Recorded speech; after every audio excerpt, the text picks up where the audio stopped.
विभिन्न आएर नृत्य नाचगाना गर्छन्, 15 दिनसम्म विवाह गर्छन् अनि सबै कुरा बिर्सिनुहुन्छ, मदिरा खाएर लट्ठ भए जसरी भोट हाल्नुहुन्छ, आफ्नो भविष्य बर्बाद पार्नुहुन्छ। यो चुनाव कसैलाई यो सत्ताको सिडी चढ्ने माध्यम होला, कसैलाई शक्ति आर्जन गर्ने माध्यम होला, तर तपाईँ हामी जस्ता हजारौं करोडौं युवाहरूका लागि भरोसाको र आशाको केन्द्रको ढोका हो यो चुनाव। यसलाई मजाक नठानौ तपाईहरूले, म आग्रह अनुरोध गर्न चाहन्छु। एउटै मान्छेलाई पटक पटक ल्याएर त्यो मान्छेबाट विपरीत, त्यो मान्छेबाट सही प्रकारको अपेक्षा गर्नु भनेको पागलपन हो रे। हामी अहिले पागलपन जस्तो छैन हामीमा। अब म तपाईहरुलाई अनुरोध गर्छु, सम्पूर्ण नेपाली जनतालाई अनुरोध गर्छु, अब राजनीति तपाईहरुले गर्ने बेला आएको छ।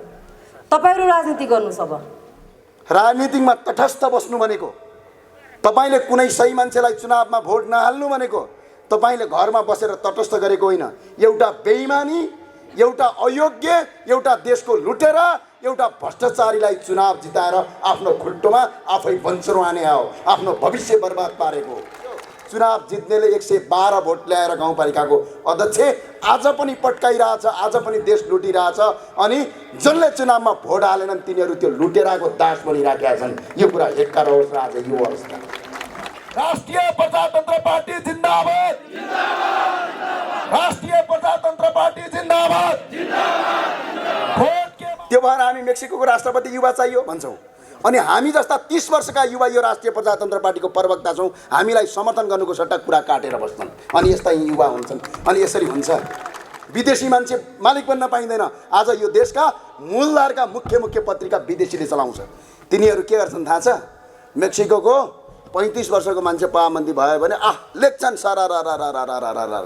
तर जब यो देशको एउटा विद्यार्थी राजनीति गर्ने उमेरको राजेन्द्र लिङ्गदेल यो देशको पार्टीको अध्यक्ष, 30 वर्षको मान्छे म यो देशको प्रवक्ता छु, हाम्रा विरुद्धमा लेख्न पाएहरू केही गर्दैनन् र विरुद्धमा ट्विट गर्छन् अनि 70 वर्षका केपी ओली र शेरबहादुर देवाललाई भोट हाल्छन्। अनि यो देश अनि यही हो, अवस्था यही हो। तपाईको विश्वासमा कुठाराघात हुने, तपाईको विश्वासमा तुषारापात गर्ने काम हामीबाट हुने छैन। म यहीँबाट घोषणा गर्न चाहन्छु, राष्ट्रिय प्रजातन्त्र पार्टीका युवा साथी र विद्यार्थी साथीहरूलाई प्रत्येक स्कुल अब चेक गर्नुहोस्, जहाँ नेपाली भाषा बोल्दाखेरि कारबाही गर्छ भने ती स्कुल बन्द गर्नुहोस्। यो देश नेपाल हो, नेपाली बोल्न पाउनुपर्छ। यहाँ यही देशमा विकास गर्न सकिन्छ। यो देश मेरो हो, म यो देशको नागरिक हो भन्ने भित्री भावनाको विकास गर्न आवश्यक छ। चाहे त्यो माओवादी हो, चाहे त्यो एमाले हो, चाहे त्यो काङ्ग्रेस होस्, चाहे त्यो रापरपा होस्, यो पार्टीको कुरा होइन। यो देशको आज सबभन्दा ठुलो रोग भनेको बेरोजगारी, सबभन्दा ठुलो रोग भनेको नेपालमा केही हुँदैन, सबका सब विदेशमा हुन्छ भन्ने मनस्थिति दिमागमा पाल्नु यो भाइरस हो। यो भाइरसको अन्त्य गर्न सक्नु अब हामी युवाको सबभन्दा ठुलो चुनौती हो। त्यो चुनौतीलाई आत्मसात गर्नुपर्छ। अबको 30 देखि 40 वर्ष पछाडि भारतले चामल दिएन भने नेपालमा हाहाकार र भोकमरी पर्छ। यो अवस्था यो देशमा बन्यो। आज 250 रुपियाँ 4वटा मात्रै बरेला मात्र बेचेर फेरि नेपाललाई नै बेच्ने, नेपालको सामान विदेश लिने अनि फेरि नेपालीलाई बेच्ने अनि तपाईँका छोराछोरी, तपाईँका सम्भ्रान्त वर्गहरू भनाउँदाहरू ओहो के खाए, सिङ्गापुरको अचार खाए भनेर छिमेकीलाई सान हान्ने यो देशको परम्परा जबसम्म अन्त्य हुँदैन तबसम्म देश विकास हुँदैन। किन नेता भ्रष्टाचारी हुन्छ? पेट्रोल हाल्दे भन्छन् कार्यकर्ताले, कार्यकर्ताको गर्लफ्रेन्डलाई जागिर लगाइदे भन्छ। त्यही भएर म कुनै पनि कार्यकर्ताले आफ्नो व्यक्तिगत जीवनको कामका लागि र गैर कानुनी कामका लागि मलाई सिफारिस नगर्दिन हुन म हार्दिक अपिल गर्दछु, यहाँबाट अनुरोध गर्दछु। त्यो भएर मेरो अनुरोध छ, एकजना कार्यकर्तालाई 1 रुपैयाँ हामी नेता खर्च गर्दैनौँ, हामी 1 पैसा खर्च गर्दैनौँ। रात दिन तपाईँको कार्यक्रममा आइराखेका छौँ। खाना दिनुहोस्, एक छाक खाना दिनुहोस्। हिँड्नका लागि एउटा बाइक छ भने बाइकका पछाडि बसाल्नुहोस्, गाडी छ भने गाडीका पछाडि बसाल्नुहोस्। 20 वर्ष यो देशमा काम गरौँ, त्यसपछि देश विकास भएन भने भन्नु होला यो देश विश्वको सुन्दर देश बनाउन सक्छौँ हामी। अहिलेदेखि नै दाई भन्ने होइन, दाई तेल हाल्दिनस् त्यही भएर कार्यक्रममा आइन भन्ने, के का लागि हामीले तेल हाल्दिनँ तपाईँहरूलाई? बाइकमा तेल पनि हालिदेऊ रे, कार्यक्रम पनि गरिदेऊ रे, चिया नास्ता पनि खुवाइदेऊ रे। यो बाबा हामी विनोद चौधरी हो भने नेता जस्तो भिकारी कोही पनि हुँदैन। तपाईँ निस्वार्थ चुनाव जिताइदिनुहोस्। 1 रुपियाँ पैसा खाएर होइन, 1 रुपियाँ पैसा नखाएर चुनाव जिताउनुहोस्। आफ्नो व्यक्तिगत स्वार्थभन्दा माथि राष्ट्रिय स्वार्थ राखेर चुनाव जिताउनुहोस्।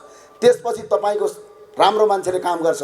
चुनावको बेला 10 करोड खर्च गरेर लाउने, अनि भोलि चुनाव जितेपछि 20 करोड खान्छ नि यहाँको नगरपालिका अहिले मेयरले खाए जस्तै। त्यो भएर अनुरोध छ, आग्रह छ, जो साथीहरू हुनुहुन्छ सबैलाई मेरो अनुरोध छ, हामी रमाइलो भन्दा एकपटक हामी यो देशलाई रमाइलो गऱ्यौँ त। जनवादी गीतमा छमछमी नाच्यौँ, दाइलाई काट्यौँ, भाइलाई काट्यौँ, काट्दा त देश बन्दैन रहेछ त, रमाइलो गरेकै हो त।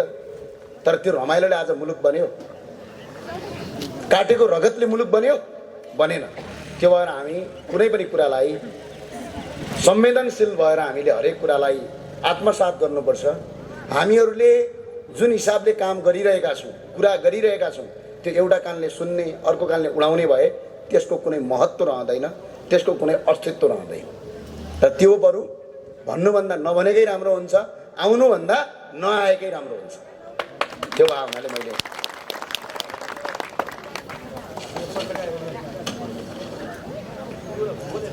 सर्वप्रथम त यस राष्ट्रिय प्रजातन्त्र पार्टी सागु नारायण नगरपालिका वडा नम्बर 8 का आजको यस कार्यक्रमका सभापतिज्यू, त्यसै गरी राष्ट्रिय प्रजातन्त्र पार्टीका उपाध्यक्ष विक्रम पाण्डेज्यू, त्यसै गरी राष्ट्रिय प्रजातन्त्र पार्टीका सहमहामन्त्रीज्यू, प्रवक्ताज्यू र त्यसै गरी आजका यस राष्ट्रिय प्रजातन्त्र पार्टीका सबै यहाँ आएर उपस्थित हुनुभएका राष्ट्रप्रेमी साथी र पत्रकार मित्रहरूमा स्वीकार्नुहोस् जय नेपाल।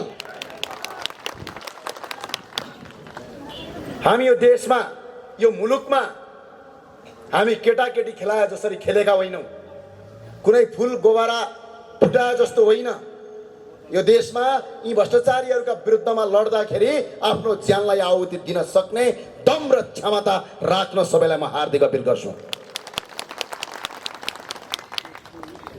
रमाइलो लाग्छ नि, किन लाग्दैन? फिल्म हेर्न गए ताली पड्काउन पाइन्छ। तर यो मुलुक आज हेर्नुहोस् एकछिन, हाम्रो अलिकतिको कमजोरीले गर्दा, हाम्रो अलिकति सोचाइको कमीले गर्दा, अर्काको पछाडि लहैले गर्दा, आज एउटा सानो गल्तीले गर्दा आज तपाईँका छोराहरू विदेशमा बेचिरहेका छन्, बुहारीहरू अर्काको देशमा टोछा लगाइरहेका छन्। यो कुरा बुझ्न अब आवश्यक छ तपाईँहरू। हाम्रो सानो गल्ती हो। एक दिन आउँछ चुनाव, त्यो चुनावको अघिल्लो दिन मस्तीमा बिहे हुन्छ, थाहा छ तपाईँलाई? छिमेकीको बिहे हुँदाखेरि वल्लो छिमेकी बोलेर बस्दैन, चुप लाएर बस्छ। एकछिन सुन्नुहोस्, छिमेकीहरू झगडा गरेर आउँछन्, प्रायः जसो छिमेकीहरू झगडै गर्छन्। फेरि केही न केही कुरामा मनमुटाव भइ नै हाल्छ छिमेकीको। जब छिमेकीहरू आपसमा मनमुटाव गर्छन्, छिमेकीहरू आपसमा झगडा गरेर बसेका हुन्छन्, छिमेकीको बिहे हुन्छ छोराको छोरीको, बिहानबाट बाजा बल्न थाल्छ। झगडा गरेका छ, म चाहिँ छिमेकी घर किन जानु भनेर अझै पनि जाँदैन, अझै बाजा बज्छ। 1 घन्टा बज्छ, 2 घन्टा रमाइलो हुन्छ, 3 घन्टा पछाडि त्यो झगडा गरेको छिमेकी पनि त्यो बाजा बजाएको ठाउँमा गएर नाच्छ, हाँस्छ र उसको भोज खाएर आउँछ। आज नेताहरूले यो चुनावलाई भोज बनाएका छन्, यसलाई विवाह बनाएका छन्। अघिल्लो दिनसम्म यो नेतालाई भोट हाल्दिन भन्नुहुन्छ, चुनाव आउँछ रमझम गर्छन्, बाजा बजाउँछन्, विभिन्न आएर नृत्य नाचगाना गर्छन्, 15 दिनसम्म विवाह गर्छन्, अनि सबै कुरा बिर्सिनुहुन्छ, मदिरा खाएर लट्ठ भए जसरी भोट हाल्नुहुन्छ, आफ्नो भविष्य बर्बाद पार्नुहुन्छ। तपाईँहरू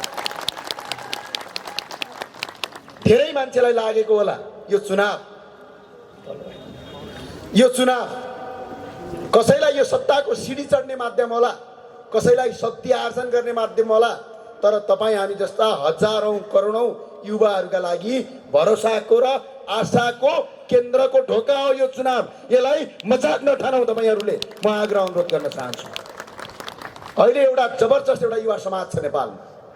चुनावमा म जाँदिन, भोट हाल्दिन, मलाई मतलब छैन। तपाईँका छोराछोरीले पनि भन्छन् घरतिर, बाबु चुनाव आयो, राम्रो मान्छे चुन्नुपर्छ भन्दा मलाई के मतलब, म त राजनीतिक भनेको आई हेट राजनीतिक भन्छ। फेरि इङ्ग्लिस पनि चाहन्छ अलिअलि, किनकि पढाइदिनु भएको छ नि। नेपाली बोल्नुभन्दा उसलाई इङ्ग्लिस बोल्दाखेरि प्यारो लाग्छ, अङ्ग्रेजी बोल्नु भनेको संसारको उत्कृष्ट भाषा हो भन्ने लाग्छ। त्यो भाषा र ती युवाहरूलाई एउटा मेरो अनुरोध छ, राजनीतिमा तटस्थ बस्नु भनेको, तपाईँले कुनै सही मान्छेलाई चुनावमा भोट नहाल्नु भनेको तपाईँले घरमा बसेर तटस्थ गरेको होइन। एउटा बेइमानी, एउटा अयोग्य, एउटा देशको लुटेरा एउटा भ्रष्टाचारीलाई चुनाव जिताएर आफ्नो खुट्टोमा आफै बन्चरो हाने हो, आफ्नो भविष्य बर्बाद पारेको। तपाईहरू यो हेक्कारा होस्। तपाईहरूलाई अनुरोध छ, चुनावमा तपाईँले सही मान्छेलाई नचुन्नु, तटस्थ बस्नु भनेको अपराधीले चुनाव जित्छ। उदाहरणका लागि रोल्पालाई याद गरौँ। रोल्पाको एउटा गाउँपालिकामा चुनाव भयो, जम्मा मतदाता 2800 मान्छे मतदाता थिए, तर त्यहाँका गाउँपालिका मान्छेले धेरैले भोट हालेनन्। जम्मा भोट खस्यो कति? 155 को 150वटा भोट खस्यो। चुनाव जित्नेले 112 भोट ल्याएर गाउँपालिकाको अध्यक्ष आज पनि पट्काइरहेछ, आज पनि देश लुटिरहेछ। अनि जसले चुनावमा भोट हालेनन् तिनीहरू त्यो लुटेराको दास बनिराखेका छन्। यो कुरा हेक्कार होस् र आज यो अवस्था। हेर्नुहोस् त, यो देशमा अघिल्लो चुनावको डाटालाई केलाउनुहोस्, एकछिन पढ्नुहोस्, अध्ययन गर्नुहोस्, कति चुनावमा भोट खस्यो। अघिल्लो चुनावमा यो देशमा जम्मा 36 लाख र 35 लाख भोट ल्याएकाहरूले देशको 2/3 सरकार भने। टोटल जनसङ्ख्याको यदि त्यसलाई तपाईँको यदि प्रतिशतमा हान्ने हो भने जम्मा 11% भोट हो। यदि जम्मा जति भोट खसेको छ त्यो भोटको जम्मा 44% हो। यदि जति तपाईँको भोटर छन् त्यसको जम्मा 24% भोट ल्याएर यो देशको सत्ता 2/3 बहुमत भनेर फुरफुर गर्छन्।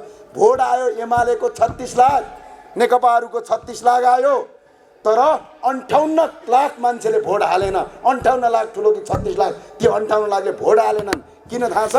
बालै मतलब थिएन। तर 36 लाखले चुनाव जितेर 58 लाख भोट नहाल्नेलाई दास बनाए। अहिले पनि तिनका मालिक भएका छन् र दास भयो 58 लाख जनता। त्यही भएर आउने चुनावमा स्वतन्त्र नागरिकले भोट हाल्नुहोस्। यो सामान्य कुरा होइन। तपाईँलाई मजाक लाग्यो होला, भन्नुहुन्थ्यो त बेला बेला, ओहो युवा चाहियो, आहा लेखिहाल्छन् आजभोलि, आहा कस्तो। मलाई कहिलेकाहीँ हेर्दाखेरि पनि अचम्म लाग्छ। ती युवा साथीहरू, ती बुद्धिजीवी वर्ग भनाउँदाहरू के गर्छन् थाहा छ? मेक्सिकोमा 35 वर्षको एउटा विद्यार्थी राष्ट्रपति भयो। फेसबुकमा स्टाटस लेख्छन्, हाम्रो देश बुढा नेताहरूले बिगारे हौ लौ, त्यो भएर हामी मेक्सिकोको राष्ट्रपति युवा चाहियो भन्छौँ। अनि हामी जस्ता 30 वर्षका युवा यो राष्ट्रिय प्रजातन्त्र पार्टीको प्रवक्ता छौँ, हामीलाई समर्थन गर्नुको सट्टा कुरा काटेर बस्छन्। अनि यस्ता युवा हुन्छन्। अनि यसरी हुन्छ। मेक्सिकोको 35 वर्षको मान्छे प्रधानमन्त्री राष्ट्रपति भयो भनेर ट्विट गर्छन् केही भनाउँदा बुद्धिजीवीहरू, केही भनाउँदा पत्रकारहरू भनाउँदाहरू भन्छु, जो एनजिओ आइएनजिओको फन्ड मात्र यिनीहरू चल्छन्। यिनीहरूका मालिकहरू नेपाली होइनन्, मालिक पनि विदेशी छन् यिनीहरूका। हामीलाई थाहा छैन भने नेपालमा पत्रकारिता क्षेत्रमा, आम सञ्चारको क्षेत्रमा, डिफेन्सको क्षेत्रमा तपाईँको विदेशी लगानी लगाउन पाइँदैन, विदेशी मान्छे मालिक बन्न पाइँदैन। आज यो देशका मूलधारका मुख्य पत्रिका विदेशीले चलाउँछ। तिनीहरू के गर्छन् थाहा छ? मेक्सिकोको 35 वर्षको मान्छे प्रधानमन्त्री भयो भने लेख्छन् सारा।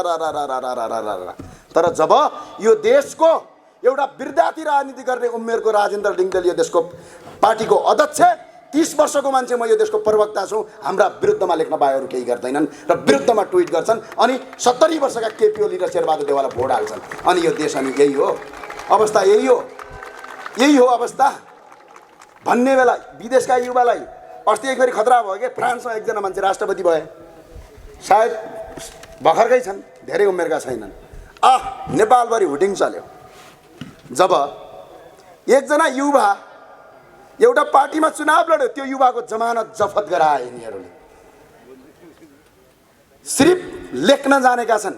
आज यो देश यति अवस्थामा छ, तपाईँले नेपाली भाषा बोल्यो भने विद्यालयमा तपाईँलाई डाँट्छन्, विद्यालयमा तपाईँलाई कारबाही गर्छन्। म यहीँबाट घोषणा गर्न चाहन्छु, राष्ट्रिय प्रजातन्त्र पार्टीका युवा साथी र विद्यार्थी साथीहरूलाई, प्रत्येक स्कुल अब चेक गर्नुहोस्, जहाँ नेपाली भाषा बोल्दाखेरि कारबाही गर्छ भने ती स्कुल बन्द गर्नुहोस्। यो देश नेपाल हो, नेपाली बोल्न पाउनुपर्छ। यहाँ अङ्ग्रेजीको देश होइन यो। हामीले पटक पटक बोक्यौँ।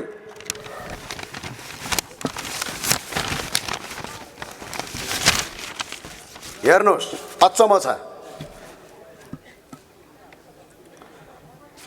कहिलेकाहीँ अचम्म लाग्छ मलाई, यति सुन्दर देश छ है, मलाई रमाइलो लाग्छ। हामी बस्न पाछौँ। भारतमा हामी पढ्दाखेरि यस्तै कार्यक्रम हुन्थे, एसी नलगाइकन, फ्यान नचलाइकन कुनै पनि कार्यक्रम गर्न सकिँदैन। आज पनि भारतमा, साउदी अरबमा एसी नलगाएर हिँड्न पनि सकिँदैन। अमेरिका कस्तो देश छ थाहा छ तपाईँलाई? अमेरिकाको धेरै भूभाग चिसोमा उभिन नसक्ने चिसो, गर्मीमा सहन नसक्ने गर्मी हुन्छ। तर हाम्रो देश हिमाल छ, अगाडि बिचमा पहाड छ, तराई छ। जम्मा 17 किलोमिटर मात्र तलमाथि यदि सिधा हिँड्ने हो भने हरेक ठाउँको मौसम फरक छ। हिमालमा नभएको तरकारी हिउँदमा हुने हिमालको तराईको तरकारी बर्खामा तपाईँको हिमालमा हुन्छ। हाम्रो यस्तो सुन्दर देश आज विश्वको सबभन्दा गरिब छ। तपाईँको भर्खर जन्मेको छोरीले के सपना देख्छ? छोरी ठुलो भएपछि के गर्ने भनेपछि के भन्छ थाहा छ? बुवा अस्ट्रेलिया जाने भन्छ। छोरीले अहिले सिकाउनु भएको छ नि गजबको इतिहास। अनि छोरीले गएर नेपालीमा बोली भनेपछि तपाईँलाई ओहो संसारमै ठुलै गल्ती गरिहाल्यो कि के हो यसले। अनि अङ्ग्रेजी बोलेपछि छोरो त ठुलो विद्वान भएछ भनेर तपाईँहरू मक्ख पर्ने यो देश है। यो देश उल्टो गति भन्ने यही हो क्या। कहिलेकाहीँ उल्टो हिँड्छ भन्छ नि, उल्टो गति भने यही हो। अनि आज हरेक युवाले यो देशमा भविष्य देख्दैन। हरेक नवजवान युवाले यो देशमा केही गर्न सकिँदैन भन्ने कुरा मेन्टालिटी भरिएको छ। यो सबै बनाउने तपाईँ पनि हो, हामी पनि, तपाईँ हामी जस्ता मान्छेले बनाएको हो। यसलाई परिवर्तन गर्न सक्नु, यही देशमा काम गर्न सकिन्छ, यही देशमा विकास गर्न सकिन्छ। यो देश मेरो हो, म यो देशको नागरिक हो भन्ने भित्री भावनाको विकास गर्न आवश्यक छ। चाहे त्यो माओवादी हो, चाहे त्यो एमाले हो, चाहे त्यो काङ्ग्रेस होस्, चाहे त्यो रापरपा होस्, यो पार्टीको कुरा होइन। यो देशको आज सबभन्दा ठुलो रोग भनेको बेरोजगारी, सबभन्दा ठुलो रोग भनेको नेपालमा केही हुँदैन, सबका सब विदेशमा हुन्छ भन्ने मनस्थिति दिमागमा पाल्नु यो भाइरस हो। यो भाइरसको अन्त्य गर्न सक्नु अब हामी युवाको सबभन्दा ठुलो चुनौती हो। यो चुनौतीलाई आत्मसात गर्नुपर्छ। के छ देख्नु भएको छ घर? एकछिन युट्युबमा जानुहोस्। हाम्रो नेपालमा बनेका घर र सुडानमा बनेका घर हेर्नुहोस्, एउटै प्रकारका छन्। जहाँ जहाँ जमिन देख्यो त्यहीँ त्यहीँ घर बनाउने, जहाँ जहाँ उत्पादन हुने जमिन छ त्यहीँ त्यहीँ घर ठडाइहाल्ने। यही अवस्था यदि सिर्जित बन्यो भने, यही अवस्था यदि रह्यो भने चागु नारायणमा आएर एउटा ज्ञानेन्द्र साईले भन्थ्यो भन्नु होला, अबको 30 देखि 40 वर्ष पछाडि भारतले चामल दिएन भने नेपालमा हाहाकार र भोकमरी पर्छ। यो अवस्था यो देशमा बन्यो आज। आफ्नो घरको टमाटर नखाने अनि अमेरिकाको पिज्जा र बर्गर माग्ने सन्तान जन्माउनु भएको छ। अहिले तपाईँहरूले सन्तान जन्माउनु भएको छ। घरको गाईको दुध नखाने, ओहो यो त गाईको दुध खानु हुँदैन, रूढिवादी हो रे, बुझ्नुभयो? अनि अमेरिकाको पेप्सी र ड्यू खाएर घरमा आउने सन्तान जन्मिया छन् अहिले यो देशमा। तपाईँहरूले जन्माउनु भएको छ। हामी व्यापारले पुराका पुरा परजीवी भइसक्यौँ। तपाईँलाई थाहा छ घरको अगाडिको गोलबेडा टिपेर अचार बनाउँदैन। अनि अमेरिका र युरोपबाट आएको अचार भाटबटेनीले सुपरमार्केटमा गएर किनेर ल्याएर घर खान्छ। यस्तो किसिमको तपाईँको व्यवस्था भयो यो देशमा। एकबेरी मलाई अचम्म लाग्यो, अचार खानु पर्यो भने गएँ म। हेर्नुहोस् है, त्यो करेला हुन्छ नि, करेला तपाईँहरू बरेला भन्नुहुन्छ, हाम्रो जुम्लातिर करेलै भन्छन्। त्यो काँडा भएको के, त्यो चट्ट 4-5 वटा पिस काटेर प्लास्टिकमा तेल हालेर चप्काएर भाटबटेनीमा बेच्न राखेको रहेछ। कति हो यसको प्राइस भनेको? 240 रुपियाँ भन्यो। मैले किनेर ल्याएँ, के नहोला भन्ठाने। घर ल्याएर खोलेँ, जब त्यो भित्र खान थाल्छु त त्यहाँ हाम्रो जुम्लातिर पाउने यहाँको बरेला भन्छ, त्यो बरेला रहेछ। अनि भोलिपल्ट बिहानपल्ट म त्यहाँ अगाडि तरकारी पसलमा गएँ। मेड इन सिङ्गापुर लेखाएको थियो है फेरि त्यसमा। तल तरकारी पसलमा गएको, किलोको कति छ बरेला हजुर भनेको, किलोको 45 रुपियाँ किलो छ भन्यो क्या। सुन्नुहोस् है, जम्मा त्यो बरेला 4 कि 5 वटा मात्र बरेला थियो त्यसमा। मैले 250 हालेँ। पछि त्यसको मैले अनुसन्धान गर्दै गएँ यो कहाँबाट जाँदो रहेछ। नेपालमा भएको बरेला सिङ्गापुरले 30 रुपियाँ किलो 20 रुपियाँ किलो नेपालबाट उठाउने, अनि उता पारी सिङ्गापुरमा लगेर तेल हाल्ने, त्यसलाई चप्काउने, अनि जम्मा 30 रुपियाँ किलो बरेला 250 रुपियाँ 4 वटा मात्रै बरेला मात्र बेचेर फेरि नेपाललाई नै बेच्ने, नेपालको सामान विदेश लिने, अनि फेरि नेपालीलाई बेच्ने। अनि तपाईँका छोराछोरी, तपाईँका सम्भ्रान्त वर्गहरू भनाउँदाहरू ओहो के खाएँ, सिङ्गापुरको अचार खाएँ भनेर छिमेकीलाई सान हान्ने यो देशको परम्परा जबसम्म अन्त्य हुँदैन तबसम्म देश विकास हुँदैन। हामीहरूलाई ठुलो चुनौती छ। राष्ट्रिय प्रजातन्त्र पार्टीमा हामी त्यत्तिकै केटाकेटीको गुच्चा खेल्नलाई लागेका होइनौँ। हामी यो राजनीतिकमा त्यत्तिकै आएका होइनौँ। तपाईँलाई लाग्छ होला नेता बन्न त हिजो पनि नेता थियौँ त, अभियन्ता भएर जहाँ पनि हा गरेकै थिए, तपाईँहरूभन्दा ठुलो भिड हुन्थ्यो। आज बरु स्वतन्त्र नागरिक हामीसँग जोडिएका छैनन्। किन हामी जोडियौँ भने हामीसँग जम्मा 3टा विकल्प छन्। अब एउटा विकल्प यिनीहरूले देश लुटे, हामी टुलु टुलु हेरेर बस्ने। अर्को विकल्प यिनीहरू लुटेरा हुन्, यिनै लुटेरासँग मिलेर देश लुट्ने। अर्को विकल्प यी लुटेरा हुन्, यी चोर हुन्, यी फटा हुन्, हामी सबै मिलेर यिनका विरुद्धमा सडक सदन सङ्घर्ष गर्ने र यिनको अन्त्य गर्ने भन्यौँ। हामीले त्यो बाटो रोज्यौँ र त्यो भएर प्रजातन्त्र पार्टीमा आएको। हामी नाच्न आएको होइन, यहाँ रमाइलो गर्न आएको होइन। तपाईँलाई याद छ हिजो यतिखेर म लमजुङमा थिएँ। हिजो 4वटा कार्यक्रम लमजुङमा गरियो, राति 8, 9, 10 बजेसम्म। राति सुत्न पाएको छैन, आज भक्तपुर आइएको छ, अझै 3वटा कार्यक्रम छन्। अनि तपाईँ यहाँ सेल्फी र फोटो खिच्न आएको भन्नुहुन्छ मलाई।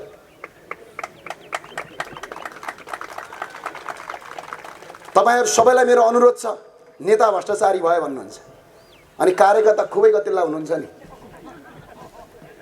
किन नेता भ्रष्टाचारी हुन्छ? पेट्रोल हाल्दे भन्छन् कार्यकर्ताले, कार्यकर्ताको गर्लफ्रेन्डलाई जागिर लगाइदे भन्छ। त्यही भएर म कुनै पनि कार्यकर्ताले आफ्नो व्यक्तिगत जीवनको कामका लागि र गैर कानुनी कामका लागि मलाई सिफारिस नगरिदिन हुन म हार्दिक अपिल गर्दछु, यहाँबाट अनुरोध गर्दछु। किन हुन्छन्? तपाईँलाई थाहा छ प्रधानमन्त्री पूर्व प्रधानमन्त्री केपी शर्मा ओलीको छोरा पनि हुनुहुन्न, छोरी पनि हुनुहुन्न, व्यक्तिगत सम्पत्ति पनि छैन।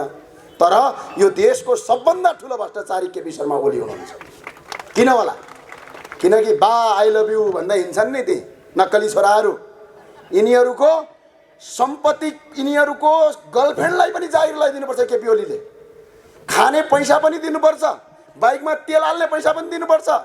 त्यतिले मात्र पुग्दैन यिनीहरूलाई। कोही छिमेकी भैँसी बेचेको नाता लाग्यो मान्छेलाई पनि जागिर खुवाइदिनु पऱ्यो, सरुवा गराइदिनु पऱ्यो, बडुवा गराइदिनु पऱ्यो। यदि सरुवा र बडुवा गरायो भने भोलि एउटा कार्यकर्ता विरोधी बन्छ अनि माधव नेपालसँग जान्छ भनेर यस्तो तहल्का भएको छ। त्यही भएर म राष्ट्रिय प्रजातन्त्र पार्टीमा पनि अहिले कमल थापाले छोडेर जानुभएको छ। त्यो भएर मेरो अनुरोध छ, एकजना कार्यकर्तालाई 1 रुपैयाँ हामी नेता खर्च गर्दैनौँ, हामी 1 पैसा खर्च गर्दैनौँ। रात दिन तपाईँको कार्यक्रममा आइराखेका छौँ। खाना दिनुहोस्, 1 छाक खाना दिनुहोस्। हिँड्नका लागि एउटा बाइक छ भने बाइकका पछाडि बसाल्नुहोस्, गाडी छ भने गाडीका पछाडि बसाल्नुहोस्। हुँदैन सार्वजनिक यातायात छ भने त्यसको पछाडि बसाल्नुहोस्। हामीसँग रगत छ, केही गर्न सक्ने सोच छ, आशा छ, भरोसा छ। यसका लागि तपाईँ साथ दिनुहोस्।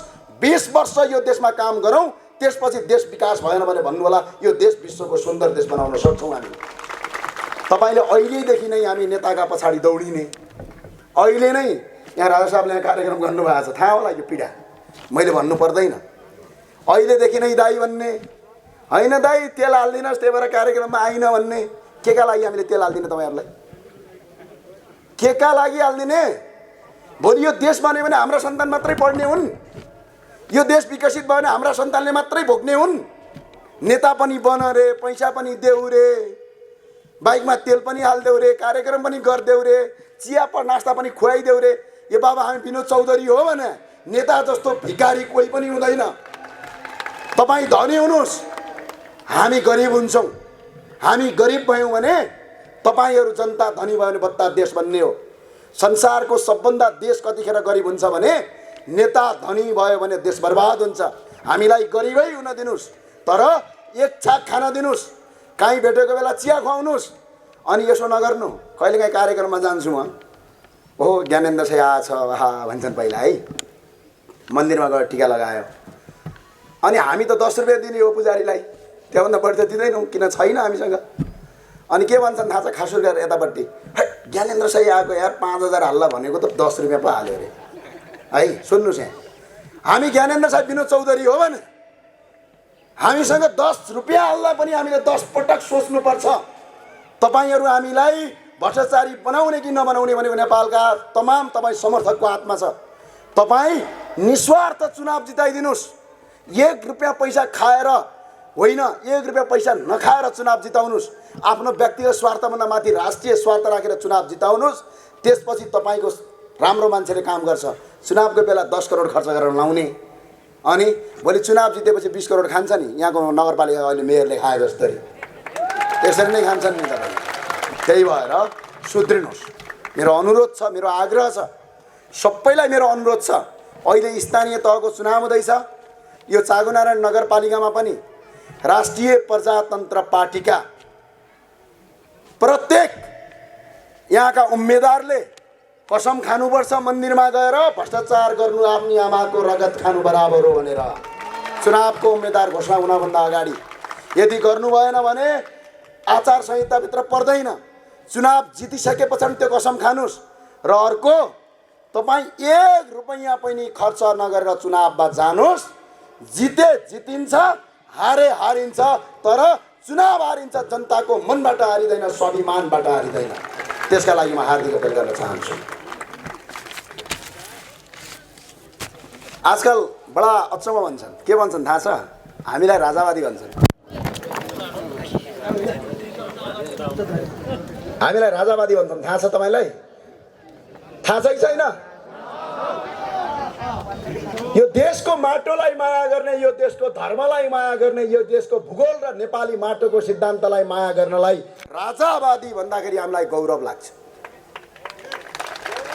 अब सुन्नुहोस्, यो देशको माटो, यो देशको भूमि, अहिंसा मन पराउने हामी राजावादी हौँ भने यो देश लुट्ने, हिंसा गर्ने, बम पट्काउने, विदेशीको तपाईँको कट्टुसम्म धुनेलाई हामी के भनौँ? चोर फटा दलाल भन्छौँ हामी राजावादी हौँ भने तिमी चोर फटा दलालवादी हो। गौरव गर्ने बेला आएको छ।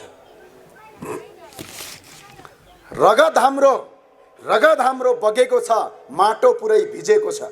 रगत हाम्रो बगेको छ, माटो पुरै भिजेको छ।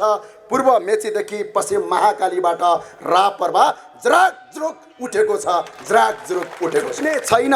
झुक्ने छैनन् शिरहरू, झुक्ने छैनन् शिरहरू जति काट्न खोजे पनि, झुक्ने छैनन् शिरहरू जति काट्न खोजे पनि, ढल्ने छैन आशाका किरणहरू, ढल्ने छैनन् आशाका किरणहरू जति बदनाम गर्न खोजे पनि, जति बदनाम गर्न खोजे पनि। म आज भन्न चाहन्छु, तपाईँ जति सक्नुहुन्छ विभिन्न पार्टीका साथीहरू हामीलाई खुइल्याउनुहोस्। तपाईँको जति हिम्मत छ अझै नङ्ग्याउनुहोस्, किनकि हामी गल्ती गरेका छैनौँ। हिम्मत छ ज्ञानेन्द्र साईले 10 रुपियाँ खायो भन्ने, ल हिम्मत छ भने निकाल अडियो काण्ड, निकाल भिडियो काण्ड। एकपटक मैले भनेको थिएँ, के थाहा छ? यो देश तपाईँ हाम्रा पुर्खाले आर्जेका हुन् भनेको थिएँ। अनि यो देश के अङ्ग्रेजका पुर्खाले आर्जिया हो? हामी नेपालीकै पुर्खाले आर्जेको हो। यो अडियो काटेर खुब भाइरल गरिरहेछन्। अझै काट, अझै हाल, अझै भाइरल गर यो, किनकि यो देश आज पनि हामी छाती खोलेर भन्छौँ, तपाईँ हाम्रा पुर्खाले आर्जेको हो, अङ्ग्रेजका पुर्खाले आर्जे होइन। के गल्ती गरियो? संसारमा सबभन्दा ठुलो कुरा इमान हुन्छ, बेइमानहरू हुँदैन। इमानलाई आत्मसात गरौँ, मुलुकको बाटोको रूपान्तरण गरौँ। कतिसम्म समस्या छ? कहाँ जाने भन्नु त मलाई? कहाँ जाने? अहिले अन्याय पर्यो, अदालतका अगाडि तपाईँ जानुभयो, कसैले तपाईँलाई अन्याय गर्यो भने अदालत जानुहुन्छ, अदालतले चर्को फिस लिन्छ। अनि तपाईँ के भन्नुहुन्छ त्यो अधिवक्तालाई? कस्तो उल्टो गतिमा नेपालको समाज गयो जस्तो लाग्छ मलाई त। थाहा छ? वरिष्ठ ठुलो वकिल भनेको त ठुलो पैसा कमाउने रे है। समाजमा छन् नि ठुल्ठुला वकिलहरू जसका कार्यालयहरू यसो गरी हेऱ्यो भने माथिबाट टोपी खस्ने अफिसमा हुन्छन्। अनि समाजमा सबभन्दा अगाडि आएर त्यसैलाई तपाईँ टिका लाउनुहुन्छ। अनि के भन्नुहुन्छ? ठुलै वकिल रे, अनि सम्मान दिने रे। तपाईँलाई याद छ वकिल कतिखेर ठुलो हुन्छ? जब त्यसले चोर फटा अपराधीलाई अदालतबाट जिताउँछ, मोटो रकम लिन्छ, तपाईँको रगत चुस्छ, त्यो मान्छे ठुलो वकिल बन्छ। अनि तपाईँ त्यही ठुलो वकिललाई माला लाउनुहुन्छ। यो समाज आज त्यसरी बिग्रेको छ। बेरोजगारी छ आज। यो देशको बेरोजगारीको मुख्य स्रोत भनेको तपाईँ हामी हो। तपाईँ हामीले कल कारखाना खोल्ने मान्छेलाई सम्मान गरेर उसलाई कल कारखाना खोल्न लगाउनुको सट्टा चन्दा माग्यौँ, बम पट्कायौँ, अनि विदेश पठायौँ। अनि यही देशको सामान प्रयोग गरेर लाउनुको सट्टा हाम्रा बाबुबाजेले अहिले पनि हाम्रो देशको कपडा लाउनुहुन्छ। त्यो कपडा लगाउँदाखेरि तपाईँ घिन मान्नुहुन्छ। यो देश आज अविकसित हुनुको पछाडिको मुख्य कारण तपाईँ हामी हो। यहाँ अरू कोही पनि होइन। विदेशी आयो भन्छन्। यो देशमा तपाईँ हामी यदि शक्तिशाली भइदिया भए, तपाईँ हामी यदि मजबुत भइदिएको भइदिया भए विदेशीले आएर यहाँ शासन गर्न सक्छ। हिम्मत छ। उदाहरणका लागि तपाईँको घर, तपाईँको घरमा तपाईँ बलियो हुनुहुन्छ भने तपाईँको घर अर्को छिमेकीले भाड्न सक्दैन। तपाईँको घर बलियो नभएका कारणले गर्दा छिमेकीले भाँड्छ र त्यसमा तपाईँको घरै धस्त पार्छ। आज काङ्ग्रेस एमाले माओवादीहरू आपसमा लडेर यो देश विदेशीले लग्यो र विदेशीले अहिले शासन गरिरहेछ यो देशमा। हिजो नेपाल प्रहरीको आइजिपी बनाउनका लागि इन्डियन एम्बेसीलाई सोध्ने रे, ए बाबु सोध्छौ किन, ढोटी टोपी फुकालेर जाऊ न पाउ पर, त्यसपछि यो देशमा तिमीलाई जनताले गद्दार हो भनेर घोषणा गर्नेछन्। यस्तो अवस्था आयो आज यो देशमा। थाहा छ तपाईँहरूलाई, बिहान बेलुका यो देशमा केही पनि हुँदैन भन्ने विकास भयो। एउटा म शिक्षाको बारेमा अलिकति कुरा गर्न चाहेँ। त्रिचन्द्रमा हामी पढ्दाखेरि हामी 3 जना साथी थियौँ। एकजना साथी कलेजै नआउने, जहिले पनि त्यसको होमवर्कसम्म हामीले गरिदिनु पर्ने, आउँदै नआउने। ऊ त्यहाँ मच्छे गाउँतिरको एकजना नेवार समुदायको साथी हुनुहुन्थ्यो। एकजना साथी पूर्वी नेपालको हुनुहुन्थ्यो, बडा धरुन्दार हुनुहुन्थ्यो, पढन्थे 1 नम्बर पढ्ने है। अब हामी चाहिँ मध्यम वर्गीय थियौँ, त्यति ट्यालेन्ट पनि थिएनौँ, त्यति धेरै पढ्दै नपढ्ने पनि थिएनौँ। त्यस पछाडि हाम्रो पढाइ सकियो। त्यस पछाडि हामी बाहिर पढ्न गएँ। म साथीहरू बिचमा केही सम्पर्क भएन। करिब 10-11 वर्ष पछाडि अस्ति त्यो साथीको र मेरो भेट भयो। त्यसपछि हामीले भन्यौँ, ओहो हाम्रो त्यो कलेज पढेका साथीहरू एकछिन भेटघाट गर्नु पर्यो भन्यो। हामी भेटघाट गऱ्यौँ। जो हाम्रो कलेजमा हाम्रो स्कुलमा जुन टपर थियो नि, त्यो टपर अहिले पनि 35,000 रुपैयाँमा अर्काको स्कुलमा पढाउने काम गर्छ। हाम्रो ब्याचमा जो सबभन्दा तपाईँको लुजर थियो नि, जसले पढ्न पनि राम्रोसँग आउँदैन थियो, त्यो अहिले 65 जना मान्छेलाई रोजगारी दिएर बसेको छ। अब तपाईँहरूले मलाई भनिदिनु पर्यो, म विद्वान कसलाई भनौँ? मेरो कलेजमा A²+B² जानेको टपरलाई म विद्वान भनौँ कि सर्टिफिकेट होइन भने ऊ त PhD पनि गरिसक्यो, करिब PhD को लाइनमा छ। अब 1-2 वर्षपछि डाक्टर साहब बन्छ। अब म त्यसलाई विद्वान भनौँ कि जो आफैले आफै उभिन नसकेर अर्काकोमा जागिर खाएर बसिराखेको छ? त्यसलाई म विद्वान भनौँ कि जसले आफू त बाँचेको छ 65 जनाको परिवार पनि पालेको छ र 65 जनालाई रोजगार पनि दिएको छ, तर त्यसको सर्टिफिकेट ISC पनि पास गरेको छैन। अब म विद्वान कसलाई भनौँ? नेपाली सोसाइटीले, नेपाली समाजले A²+B² जानेका रटन्ते बहादुरलाई विद्वान भन्छ, जसले क्रिएसन गरेर काम गरे त्यसलाई गवार भन्छ। जबसम्म यो देशमा यो किसिमको पद्धतिको अन्त्य हुँदैन तबसम्म यो देशमा केही पनि हुँदैन। यो अब हामीले चुनौतीका साथ अगाडि गर्नुपर्छ। म अहिले पनि विद्वान त्यो सर्टिफिकेट लगेकोलाई भन्दिनँ। विद्वान जसले आफूले मात्र जानेन, अरूलाई सिकायो र अरूलाई पेट पाल्न सिकायो, विद्वान मेरा लागि त्यो हो। मेरा लागि त्यो टपर हो। त्यसका लागि मैले आग्रह गरेँ, अबको शिक्षा नीति बिल्कुलै परिमार्जन गर्न आवश्यक छ। तपाईँहरूलाई थाहा छ, तपाईँका छोराछोरी जति पढे त्यति बिग्रिया किन हुन्छन्? एकछिन सम्झिनुहोस् त, यो देशमा बेरोजगार को छ? 8 क्लास पढेको मान्छे कोही बेरोजगार छ? 5 क्लास पढेको छ, काम गर्छ के? कि त श्रमको काम गर्छ, कि त मेकानिकलको काम गर्छ, कि त खन्ने काम गर्छ। यो देशमा सबभन्दा बढी बेरोजगार सबभन्दा बढी डिग्री पढेको मान्छे छ। किन बेरोजगार होला? किनकि हामीले त्यो शिक्षामा आजसम्म जो नेपालको शिक्षा छ, त्यो शिक्षाले गरी खान सिकाएन। सिर्फ बेरोजगार उत्पादन गर्ने अङ्ग्रेजको एउटा कल्पना थियो, कसरी इन्डिया र साउथ एसियनहरूलाई बेरोजगार बनाउने, डफर बनाउने। त्यो शिक्षा नीति लागू गरेर आज हरेक जनता आज बेरोजगार छ। आफ्नो देशप्रति माया गर्नुको सट्टा विदेशप्रति माया गर्छ, अङ्ग्रेजप्रति माया गर्ने बनाएका छन्। त्यही भएर अबको हाम्रो विकल्प यो शिक्षा नीतिलाई व्यापक परिमार्जन गर्न आवश्यक छ। होइन भने यो देश बच्दैन, यो मुलुक बच्दैन। तपाईँहरूले चुनाव किन हारेको थाहा छ? सम्झिनुहोस् त एकछिन। जो कर्मले हिन्दू हो है, यसो हात गर्छ, रक्तिम क्रान्तिकारी भन्छ, गएर जसले हिन्दू धर्म मास्छ त्यसैलाई भोट हाल्छ। सम्झिनुहोस् एकछिन।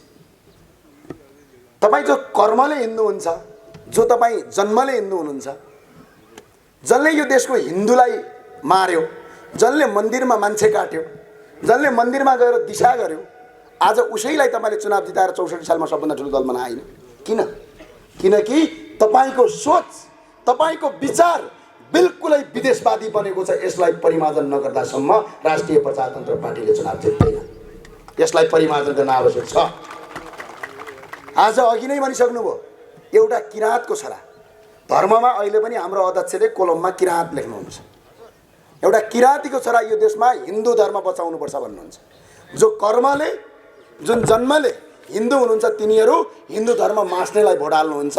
अनि तपाईँको हातभन्दा बेइमानी, तपाईँको हातभन्दा त्यो बेइमानी हात संसारमा कुनै पनि हात हुँदैन जसले आफ्नो घर आफै भत्काउनका लागि मतदान गर्छ। त्यो भएर तपाईँ अब नयाँ किसिममा अगाडि बढ्नुहोस्। हामीले धर्मलाई, यो देशको धर्मलाई सिर्फ हामीले धर्म मात्र होइन, हामीले सपना देखेका छौँ। यो देशमा आज पनि विश्वको सबभन्दा दुईवटा ठुला धर्म, एउटा हिन्दू, एउटा बुद्ध, अर्को किराँत, यी दुईवटा धर्मको पवित्र स्थल यो देशमा छ। आज पनि मठ मन्दिरको देश हो, यो देवी देवताको देश हो। यो देशमा हामीले यो धर्मलाई यदि अर्थतन्त्रमा हामीले परिमार्जन गऱ्यौँ भने, जसरी मक्का मदिना जाँदाखेरि हज कमिटीहरूका मुसलमानहरू गएर झन्डै साउदी अरबको 24% GDP तपाईँको मक्का मदिनाको हजबाट आउँछ। हामी विश्वका 121 करोड हिन्दू धर्मावलम्बीहरूलाई यो देशमा यदि ल्याउन सक्यौँ, यो मुलुकमा यदि ल्याउन सक्यौँ र तिनीहरूको 10% मात्र मान्छे नेपाल ल्याएर नेपालमा दर्शन गर्न सक्यौँ भने यो देशमा बेरोजगारीको अन्त्य हुन्छ, यो देशका होटलहरूको हाई हुन्छ, यो देशको GDP बढ्छ, यो देश काया पलट गर्छ भनेर हामीले हिन्दू राज्यमा आएको त्यत्तिकैमा आएको होइन। अर्को कुरा गरे राजा मागिरहेछन् यिनीहरू भने, हामीले राजा रहरले मागेको होइन, अर्थात् राजा आउलान् र हजुर हामीलाई मन्त्री बनाइदिलान् भनेर मागे होइन। राजाले मन्त्री बनाउने हो र मन्त्री त जनताले बनाउने हो। हामीले राजा माग्नका 3वटा कारण छन्। पहिलो कारण, अहिले युट्युबमा जाने, तपाईँले भिडियो हेर्ने, राजा महेन्द्रको बेलायत भ्रमण हेर्ने, राजा वीरेन्द्रको अमेरिका भ्रमण हेर्ने, राजा ज्ञानेन्द्र शाहको भारत भ्रमण हेर्ने, अनि त्यहाँ चुप्प लाग्ने होइन, त्यहीमा फेरि गएर खोज्ने, राष्ट्रपति डाक्टर रामवरण यादवको अमेरिका भ्रमण हेर्ने, महारानी राष्ट्रपति विद्यादेवी भण्डारीको भारत भ्रमण हेर्ने, अनि त्यसपछि हेर्ने तपाईँ यदि नेपाली हो भने तपाईँको शिर झुक्छ, तपाईँ लासले भुतुक्क हुनुहुन्छ। राजा विदेशीलाई दास बनाउनलाई पनि यो देशमा आवश्यक छ भनेर हामीले राजतन्त्रको परिकल्पना गरेका, हामीले त्यत्तिकै गरेका होइन। घर बिना तपाईँलाई थाहा छ मौरीको घार देख्नु भएको छ? घारभित्र एउटा रानी मौरी हुन्छ। ती मौरीहरू, त्यो रानी मौरी नहुँदाखेरि पनि उड्न सक्छन्, उडेर केशर ल्याउन सक्छन्, तर त्यो रानी मौरी नभयो भने तिनीहरूले कहिले पनि महको चाका बनाउन सक्दैनन्। किन? यिनीहरू एक अर्कासँग लडेर मर्छन्।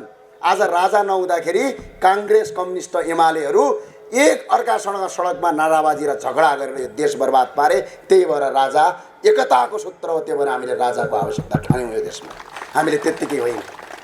अर्को कुरा याद गर्नुभएको छ, कहिलेकाहीँ यसो टिभी हेर्नुहोस्, विदेशको एउटा राजदूत आउँछ, सिधै ढोका ढकढक गर्छ, सभामुखले आफ्नै निवासमा बोलाउँछ। विदेशको एउटा राजदूत आउँछ, प्रधानमन्त्रीलाई आफ्नै निवासमा बोलाउँछ, राष्ट्रपतिको अगाडि जान्छ, उफ्फरगौडी हालेर बस्छ, यस्तो उफ्फरगौडी, बुझ्नुभयो?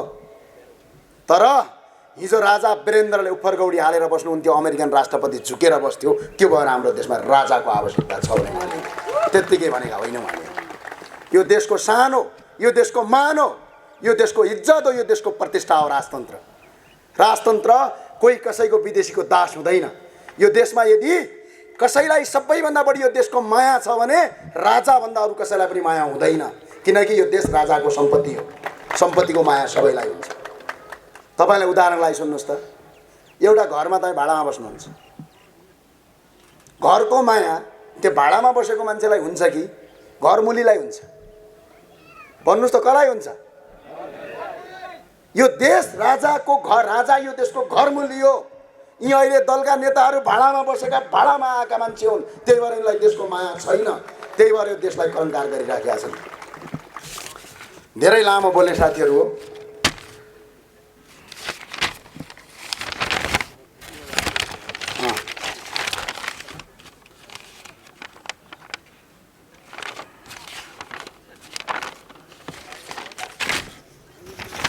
धेरैले भने राष्ट्रिय प्रजातन्त्र पार्टीका कार्यकर्ताहरू आउलान् अनि यसो मुङ्ग्रो देखाउँला र तर्साउँला सोचिया होलान्, होइन? त्यही सोचिया होलान् नि, यसो ढुङ्गा पनि हानौँला, चितवनको जस्तै मतपत्र खाउँला सोच्यो होला नि। विक्रम पाण्डे हुनुहुन्छ, अब मतपत्र खायो भने त के गर्नुहुन्छ थाहा छ होला। थाहा छ होला।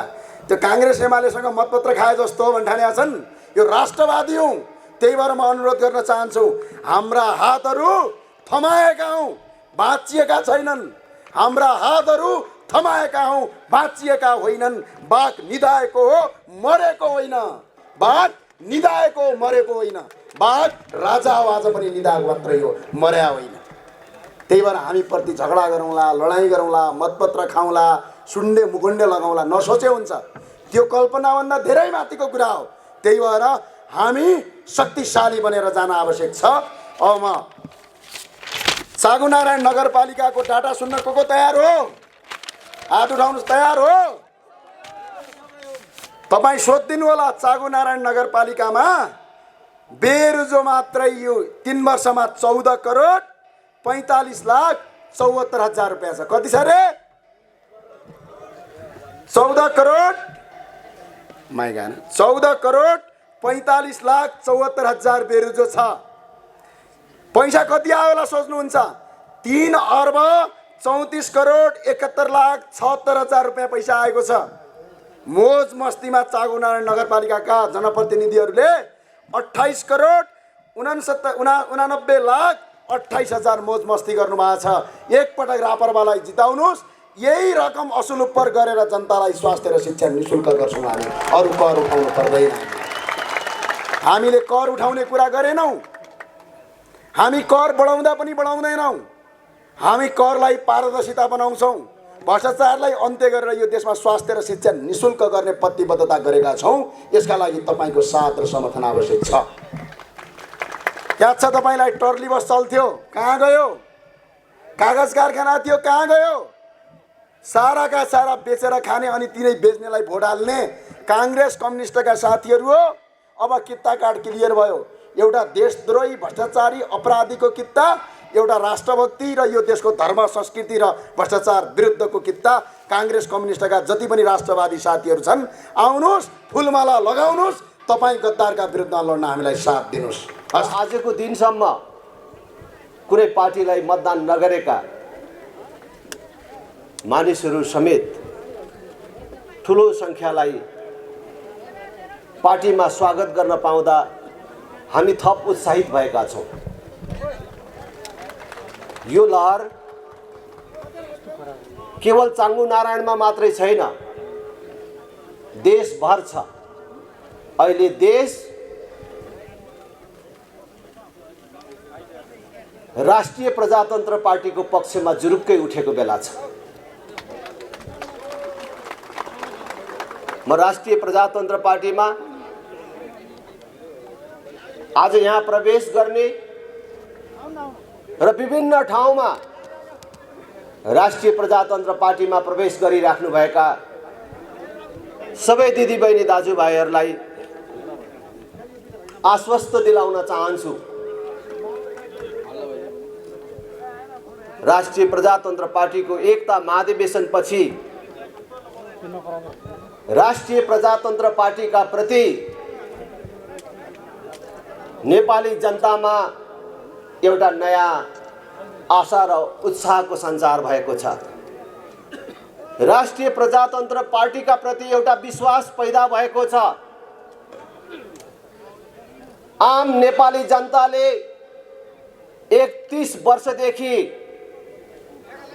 काङ्ग्रेस, एमाले, माओवादीले प्रजातन्त्र, लोकतन्त्र, गणतन्त्र भन्दै जसरी बन्धक बनाएर राख्यो, त्यो बन्धकबाट मुक्त गराउन सक्ने शक्ति राष्ट्रिय प्रजातन्त्र पार्टी हुन सक्छ भनेर जुन विश्वासको नजरले हेर्न थालेको छ, त्यो पार्टीको अध्यक्षको हैसियतले, त्यो पार्टीको नेताको हैसियतले म तपाईहरु सबलाई विश्वास दिलाउन चाहन्छु कि तपाईहरुको विश्वासमा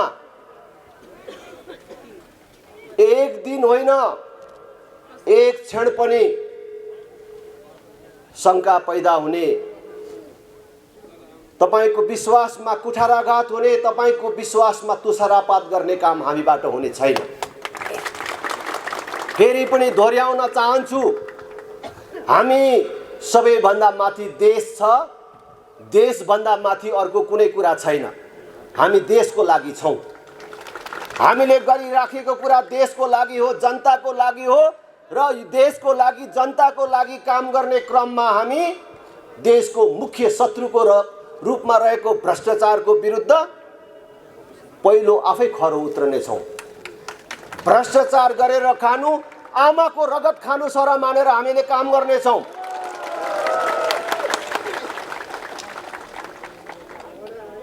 म धेरै कुरा भन्न चाहन्न। तपाईहरुले 31 वर्षदेखि भन्नलाई अलग अलग पार्टी भनिएका तर एउटै चरित्रका पार्टीहरूको कुशासन बेहोरी राख्नु भएको छ। कांग्रेस, एमाले, माओवादी भन्दाखेरि अलग पार्टी जस्तो देखिने, अलग अलग अफिस छ, अलग अलग साइनबोर्ड छ, मारामारै पनि गर्छन्। तर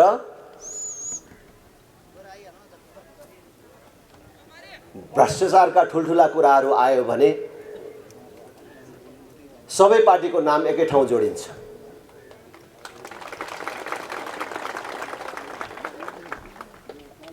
यो देशको जनतालाई भन्दा विदेशी शक्तिलाई ठुलो मान्ने, जनताको आशीर्वाद भन्दा विदेशीहरूको आशीर्वादलाई ठुलो मान्ने कुरामा पनि यिनीहरू एकै ठाउँ देखिन्छ। गाँठे पुरानो कुरा नगरौँ, दिल्लीमा 12 बुँदे सहमति गर्दाको कुरा नगरौँ। विदेशीहरूले आयोजना गरेको, प्रायोजन गरेको दिल्ली सम्मेलन र 12 बुँदे सहमतिको भरिया बनेर आएको कुरा नगरौँ।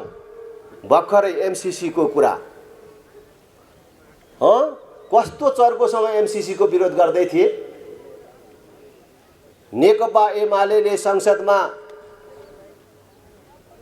एमसीसी सम्झौता प्रस्ताव पेश गर्दाखेरि कांग्रेसले थाहै नपाएको गरे जस्तो बसिराखेको थियो।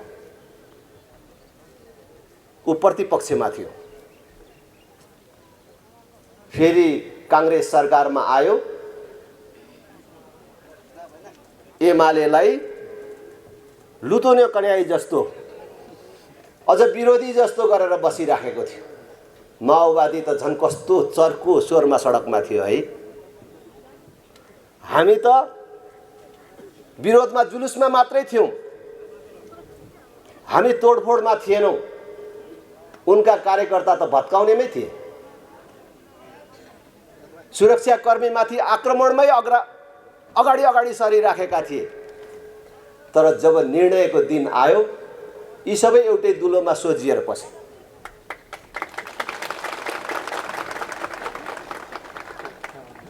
इनका सब क्रियाकलापले देखिन्छ यिनीहरूको नाम अलग हो, साइनबोर्ड अलग हो, अफिस अलग हो, तर यिनीहरू एक सिक्काका दुई पाटाहरू हुन्। मैले बुझ्नको लागि सिक्का पाटा भन्यो भने सबै मान्छेले बुझ्दिदैन। बल्ल बल्ल भेटेको बुझ्ने गरी भन्नु पर्यो। यो हात हेर्यो भने उतापट्टिबाट देख्नेले धर्कै धर्का रहेछ हात भनेको भन्ने बुझ्छ। यता पछाडिबाट हेर्नेले छालै छाला रहेछ हात भनेको बुझ्छ। तर यताबाट हेरे पनि, यताबाट हेरे पनि, यो छाला हेरे पनि, यो धर्का हेरे पनि हात त हातै हो नि। त्यसकारणले कांग्रेस एमाले भन्नु एक सिक्काका दुई पाटाहरू हुन्। यी अलग पार्टी होइनन्। देशमा आज जुन बेरोजगारी छ, जुन महँगी छ, जुन अव्यवस्था र अविकसितता छ र जुन ढङ्गले देशको गौरव र इज्जत प्रतिष्ठा गुमेको छ,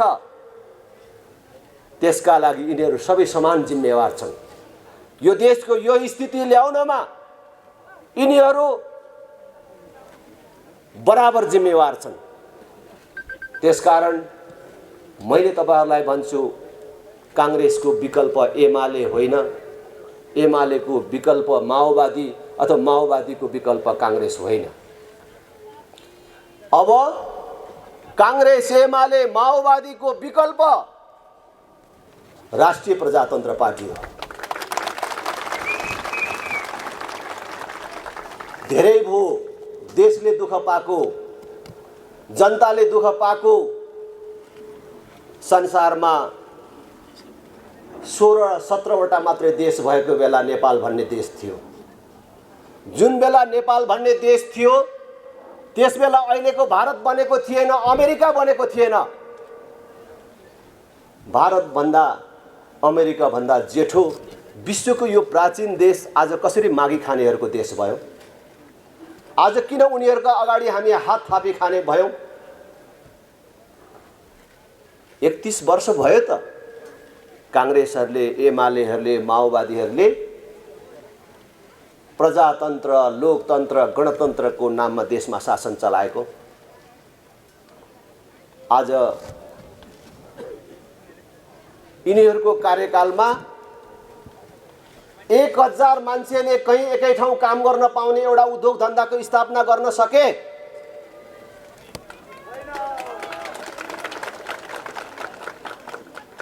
आज देश पूर्ण रूपले बेरोजगार उत्पादन गर्ने कारखानामा परिणत भएको छ। हामीले भनेको होइन, उनीहरू भन्छन्।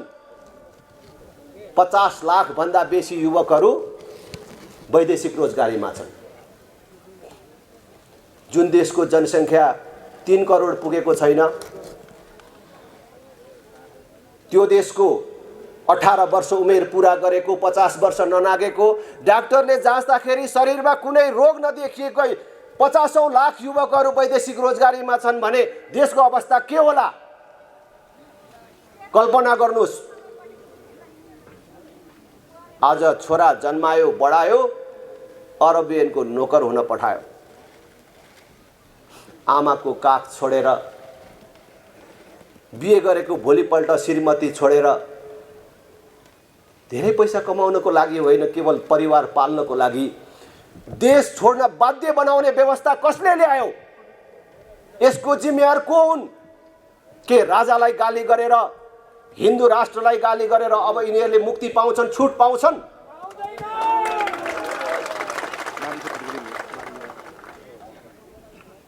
आज देशको राष्ट्रिय ऋण 4 वर्षमा 2 गुणा भएको छ।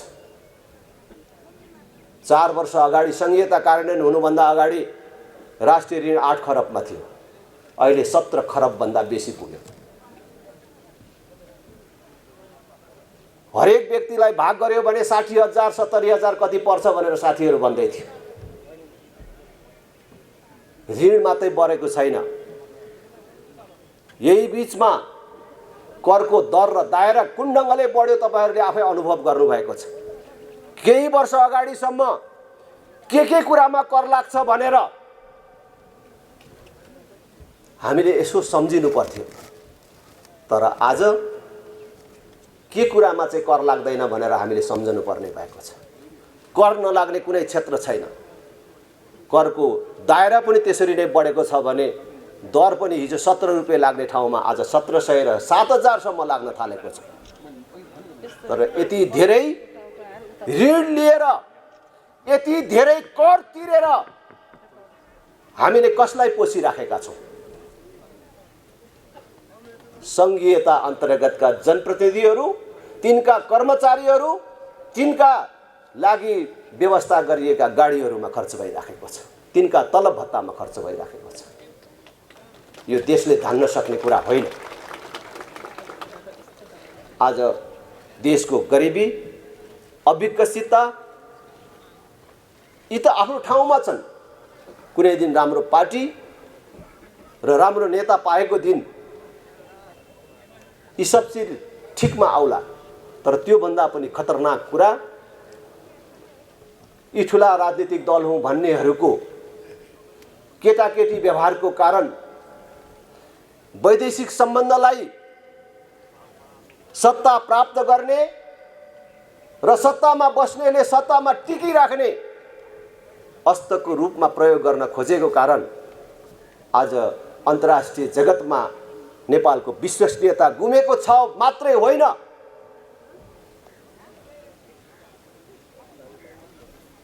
ठुला शक्ति राष्ट्रहरू प्रतिस्पर्धा गर्दै अहिले नेपालमा प्रत्यक्ष रूपले अरनखटन सुरु गरेका छन्। यस प्रकारको अवस्था नेपालले कहिले बिहोर्नु परेको छैन, तर थिएन। यो हाम्रो जस्तो देशका लागि सामान्य कुरा होइन। त्यसैले मैले सबै दिदीबहिनी दाजुभाइहरूलाई अनुरोध गर्न चाहन्छु, आग्रह गर्न चाहन्छु, अब मेरो बाउको पार्टी हो, बाजेको पार्टी हो, मैले यति लेबी तिरेको पार्टी हो, यति सहयोग गरेको पार्टी हो भनेर यिनै कांग्रेस एमाले माओवादीलाई भोट दिनु भनेको आफू मात्रै समाप्त हुने होइन, आफ्नो भावी सन्ततिको र देशको भविष्य समेत समाप्त गर्ने काममा सहभागी हुनु हो। राष्ट्रका प्रति अपराध गर्नु हो, भावी सन्ततिका प्रति अपराध गर्नु हो। त्यसैले त्यो अपराधबाट मुक्त हुनको लागि पनि हामीले यिनको विकल्प खोज्ने समय आएको छ। अब यो बाटो बनेन, विकास भएन, शिक्षा स्वास्थ्य जस्तो आधारभूत कुराहरूमा समेत हामीले राज्यबाट सुविधा प्राप्त गर्न सकेनौं भनेर गुनासो गर्ने होइन। अब हामीले हिजो गरेको गल्ती हाम्रो हातले नै सच्याउनु पर्छ। मैले जहाँ जाँदा पनि भन्छु, कांग्रेस एमाले माओवादीका साथीहरूलाई भन्छु, देश बनेन भनेर गुनासो गर्ने अनि देश बिगार्ने तिनै पार्टीलाई भोट दिइराख्ने अनि देश कसरी बन्छ? नेताहरू जति दोषी छन्, नेताहरूलाई बिगार्न र यो देशलाई बर्बाद गर्नमा कांग्रेस एमाले माओवादीलाई भोट दिने हात पनि त्यतिकै दोषी छ। त्यसकारण हामीले माओवादीले जस्तो ठीक भएन भनेर अब बन्दुक बोक्नुपर्छ, अब पुल काट्न जानुपर्छ, अब मान्छे नमारिकन हुँदैन, 2-4 मान्छे नमारी नहुने रहेछ भन्ने सिद्धान्त नारा लिएर आएका छैनौं। हामी मान्छे नमारिकन पनि, बन्द हडताल नगरिकन पनि देशलाई ठीक बाटोमा ल्याउन सकिन्छ। त्यो बाटो हो चुनाव। नेताले गल्ती गर्यो भनेर जुत्ताको माला लाउने, बाटो छेक्ने कालो मसुर दलले कुटपिट गर्ने होइन। आउने चुनावमा तिनलाई भोट नदिएर हराएर देखाउनु पर्छ भन्ने मन्त्र लिएर आएका छौं, सजिलो बाटो लिएर आएका छौं, कसैले कष्ट नउठाइकन सरल ढंगले देश बनाउने उपाय लिएर आएका छौं। हेर्नुस्, भोट दिने भन्ने कुरा छोरी दिने भन्दा पनि ठुलो कुरा हो।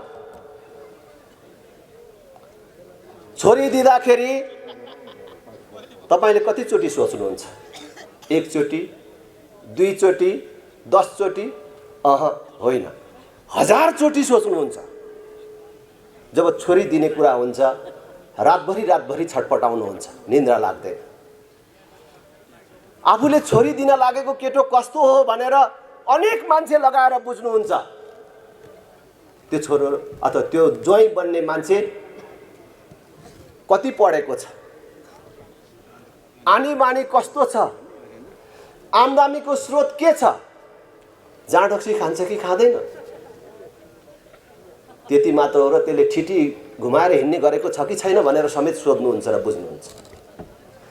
त्यति धेरै बुझेर दिएको ठाउँ पनि कहिलेकाहीँ गलत पर्छ। त्यति बुझेर दिँदाखेरि पनि छोरी कहिलेकाहीँ लफङ्गाको हातमा पर्छ। त त्यस्तो भयो भने के हुन्छ? तपाईको एउटा छोरीले दुःख पाउँछ। कान्छी दिएको हो भने ठुलो छोरीसम्मलाई पनि केही फरक पर्दैन, ठुली दिएको हो भने कान्छी छोरीलाई पनि केही फरक पर्दैन। अलिअलि पीर परिवारलाई पर्छ, तर बर्बादी कसले? त्यही छोरी एउटाले बिहोर्नुपर्छ। तर तपाईले दिने एउटा भोट गलत पार्टी र गलत नेतालाई परेछ भने त पुरै देशले दुःख पाउँछ, पुरै देश बर्बाद हुन्छ। आज त्यही कुरा भइराखेको छ। त्यसकारण भोट दिनुभन्दा अगाडि 1000 चोटि सोचेर भोट दिनुहोस्। आज राष्ट्रिय प्रजातन्त्र पार्टी राष्ट्र संस्था स्थापना गर्ने, सर्वधर्म समभाव, पूर्ण धार्मिक स्वतन्त्रता सहितको सनातन धर्म सापेक्ष हिन्दू राष्ट्र स्थापना गर्ने यो दुईटा नारा मात्र लिएर आएको छैन। राष्ट्र संस्था र हिन्दू राष्ट्र कुनै व्यक्तिलाई राजा बनाउने र कुनै जात विशेषले मान्ने धर्म स्थापित गर्ने कुरा मात्र होइन, नेपालको स्थायित्वको आधार हो। राष्ट्र संस्था र हिन्दू राष्ट्र भएपछि देश स्थायी बन्छ, शान्ति स्थिरता कायम हुन्छ अनि त्यसको जगमा जनताको प्रतिनिधिहरूले देश बनाउने हो। देश बनाउने योजना सहित हामी आएका छौँ। हामी राजा ल्याउने, हिन्दू राष्ट्र ल्याउने मात्रै होइन, देश बनाउने, जनतालाई सुखी र समृद्ध बनाउने सङ्कल्पका साथ आएका छौँ। एक पटक राष्ट्रिय प्रजातन्त्र पार्टीलाई हेर्नुहोस्, त्यसपछि तपाईँले आफै पटक पटक हेर्नुहुनेछ। सधैँको लागि तपाईँले राष्ट्रिय प्रजातन्त्र पार्टीलाई अनि हेर्नुहुनेछ। एकचोटि हामीलाई हेर्नुहोस्। आज म यहाँ आउँदा म त छक्क परेँ। काठमाडौँ उपत्यकाको एउटा महत्त्वपूर्ण जिल्ला भक्तपुर,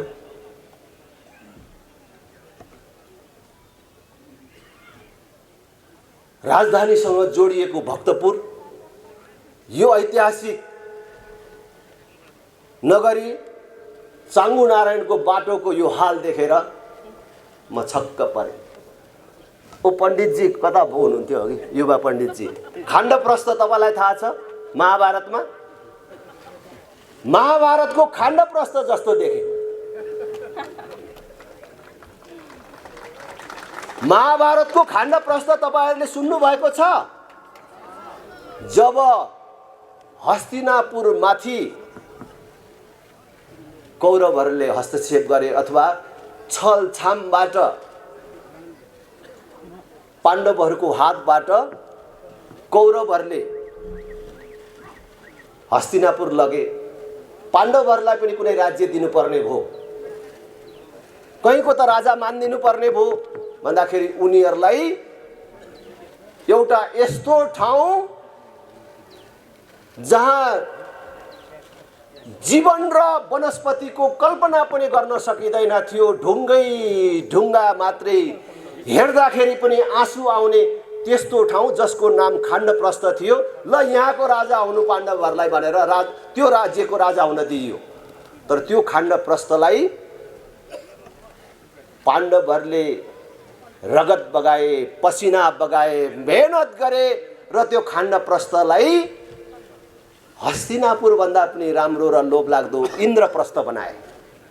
जब त्यो इन्द्रप्रस्थ बन्यो, त्यो राम्रो बन्यो, पछि कौरवहरूले फेरि त्यहाँ पनि आँखा लगाए अनि त्यो पनि लिनको लागि लाक्षागृहको निर्माण गरे, जुवाको सिर्जना गरे, जुवा खालको निर्माण गरे अनि पछि महाभारत भयो। त्यतातिर म जान्न, तर जसरी त्यो खाण्डप्रस्थलाई पाण्डवहरूले रगत पसिना बगाएर इन्द्रप्रस्थ बनाए, म पनि नेपालमा खाण्डप्रस्थ खोज्दै थिएँ। खत्तम नगरपालिका, बन्नै नसकेको नगरपालिका, गाउँपालिका कहाँ छ? त्यही गाउँपालिका नगरपालिका माग्नु पर्यो योचोटि राप्रपाले र त्यो खाण्डप्रस्थलाई इन्द्रप्रस्थ बनाएर देखाइदिनु पर्यो भनेर खोज्दै थिएँ। आज आएर देखेँ मैले यहाँ चाङ्गु नारायण। एकचोटि राष्ट्रिय प्रजातन्त्र पार्टीलाई दिनुहोस्, बाटो बनाइदिनु पर्यो भनेर तपाईहरुले माग गरेर आउनु पर्दैन। कुनै बाटोको हालत यस्तो राख्दैन राष्ट्रिय प्रजातन्त्र पार्टीले। राष्ट्रिय प्रजातन्त्र पार्टीले चुनाव जितेको गाउँपालिका नगरपालिकामा 12 कक्षासम्म पूर्ण रूपले निशुल्क हुनेछ। हरेक विद्यालयमा कम्प्युटर शिक्षा अनिवार्य हुनेछ। बाल कक्षाहरूलाई अहिले तपाईहरुको गाउँघरमा मोन्टेसरीको नाममा स्थापना गरेका बाल विद्यालयहरू छन् नि, त्यो स्तरको हामीले विकसित गरेर लैजाने छौं। आधारभूत स्वास्थ्य सेवा निशुल्क गर्ने छौं। कुनै पनि नागरिकले अस्पताल जान नपाएर मर्यो भन्ने कुरा सुन्नु पर्ने छैन। भौतिक पूर्वाधारको कुरा मैले भनिसके। नमुना लायक काम गरेर देखाउँछौँ।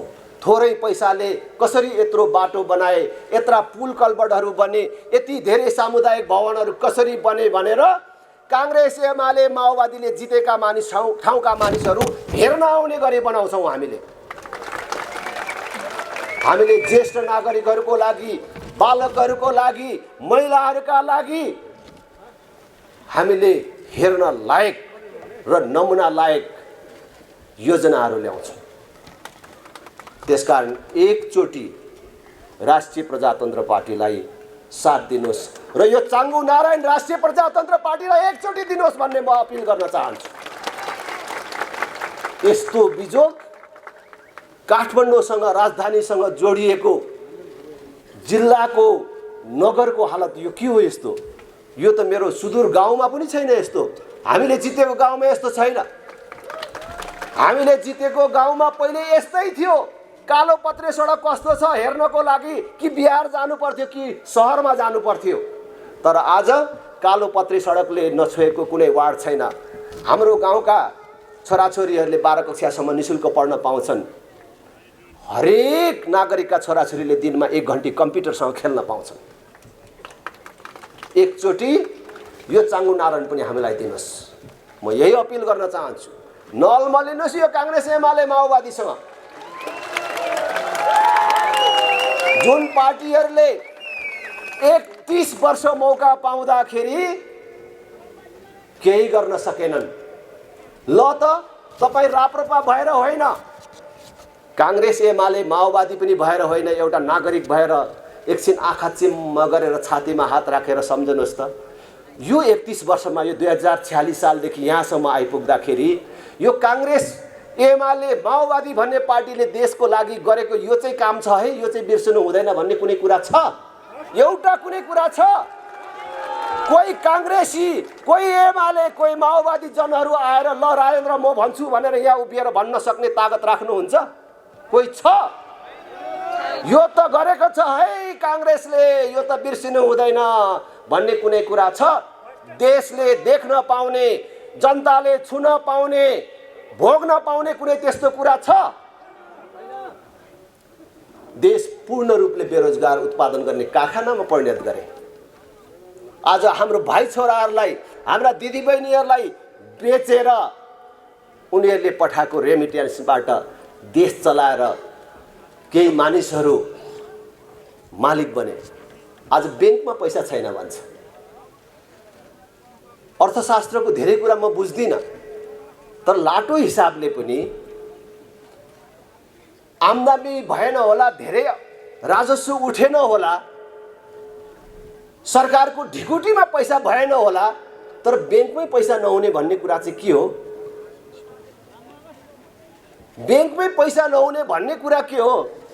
यो अरू कसैले बुझ्नुहुन्छ कि? नोट त छापिएकै छ नि त, त्यो नोट कहाँ गयो?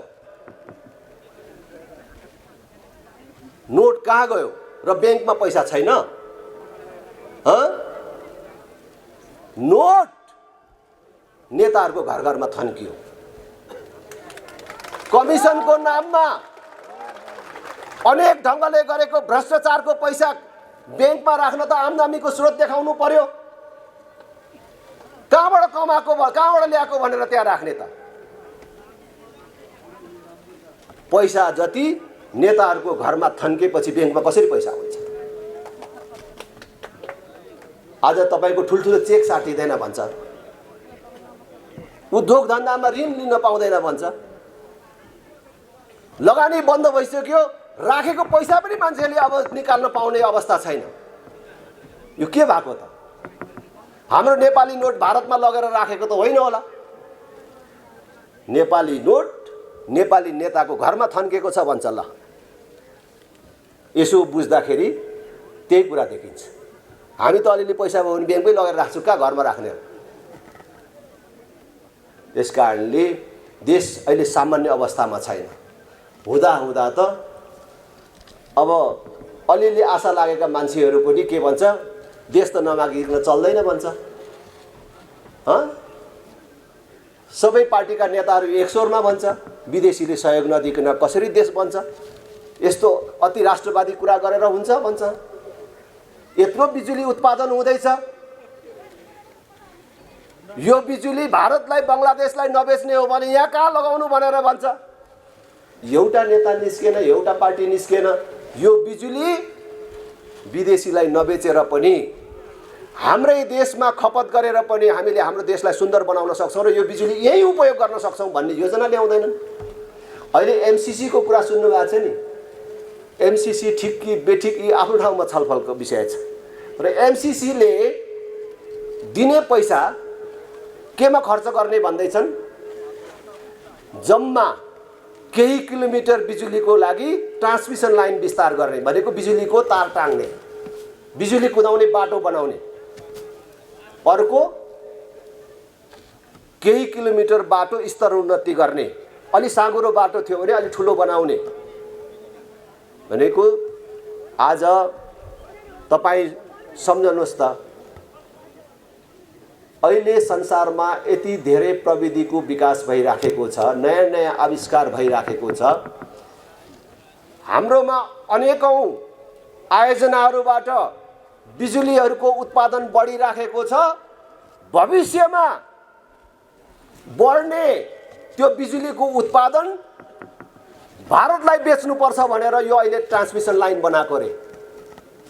तर जुन बेलासम्म हामीले बिजुली उत्पादन गरिसक्छौँ र भारतलाई बेच्ने भनेर हामीले सोच्छौँ, त्यसबेला भारतले अर्को नयाँ कुनै प्रविधिको विकास गरेर तिम्रो बिजुली मलाई चाहिँदैन भन्यो भने त्यहाँ के कुदाउने?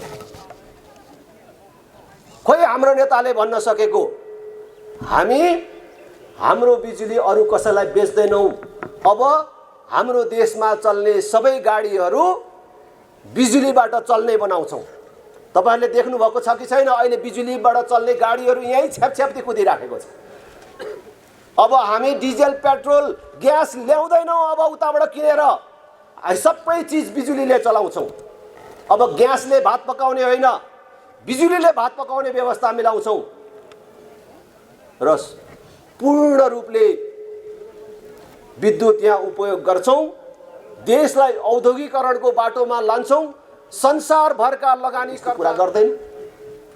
आज उनीहरू त विदेशीको शरणमा परे तर आउने भावी सन्ततिलाई समेत र आम देशलाई समेत विदेशीको सहयोग नलिकन देश बन्दैन भन्ने तर्फलाई जान खोजिराखेका छन्। आज हामीले भन्न सक्नुपर्छ, हामी हाम्रो ठाउँमा हाम्रो पैसा खर्च गरेर हाम्रो नाममा ऋण लिएर तिमीलाई बिजुली लाने बाटो बनाउँदैनौ। भारत तिमीलाई बिजुली चाहिन्छ भने तिमीले नै यहाँ ट्रान्समिसन लाइन बनाएर लैजाऊ भन्न सक्ने तागत हामीले राख्नुपर्छ। तर आज नेताहरू पराधीन भए, जसको कारण आज देश दिन दुगुना रात चौगुना एउटा असफल राष्ट्रको बाटोमा गइराखेको छ। त्यसैले मैले भन्छु, कांग्रेस एमालेलाई भोट दिएर देश बन्छ भन्नु, फेरि एकचोटि हेरी हेरौँ भन्नु साँडेको टाङमुनि बाल्टी थापे जस्तो हुन्छ।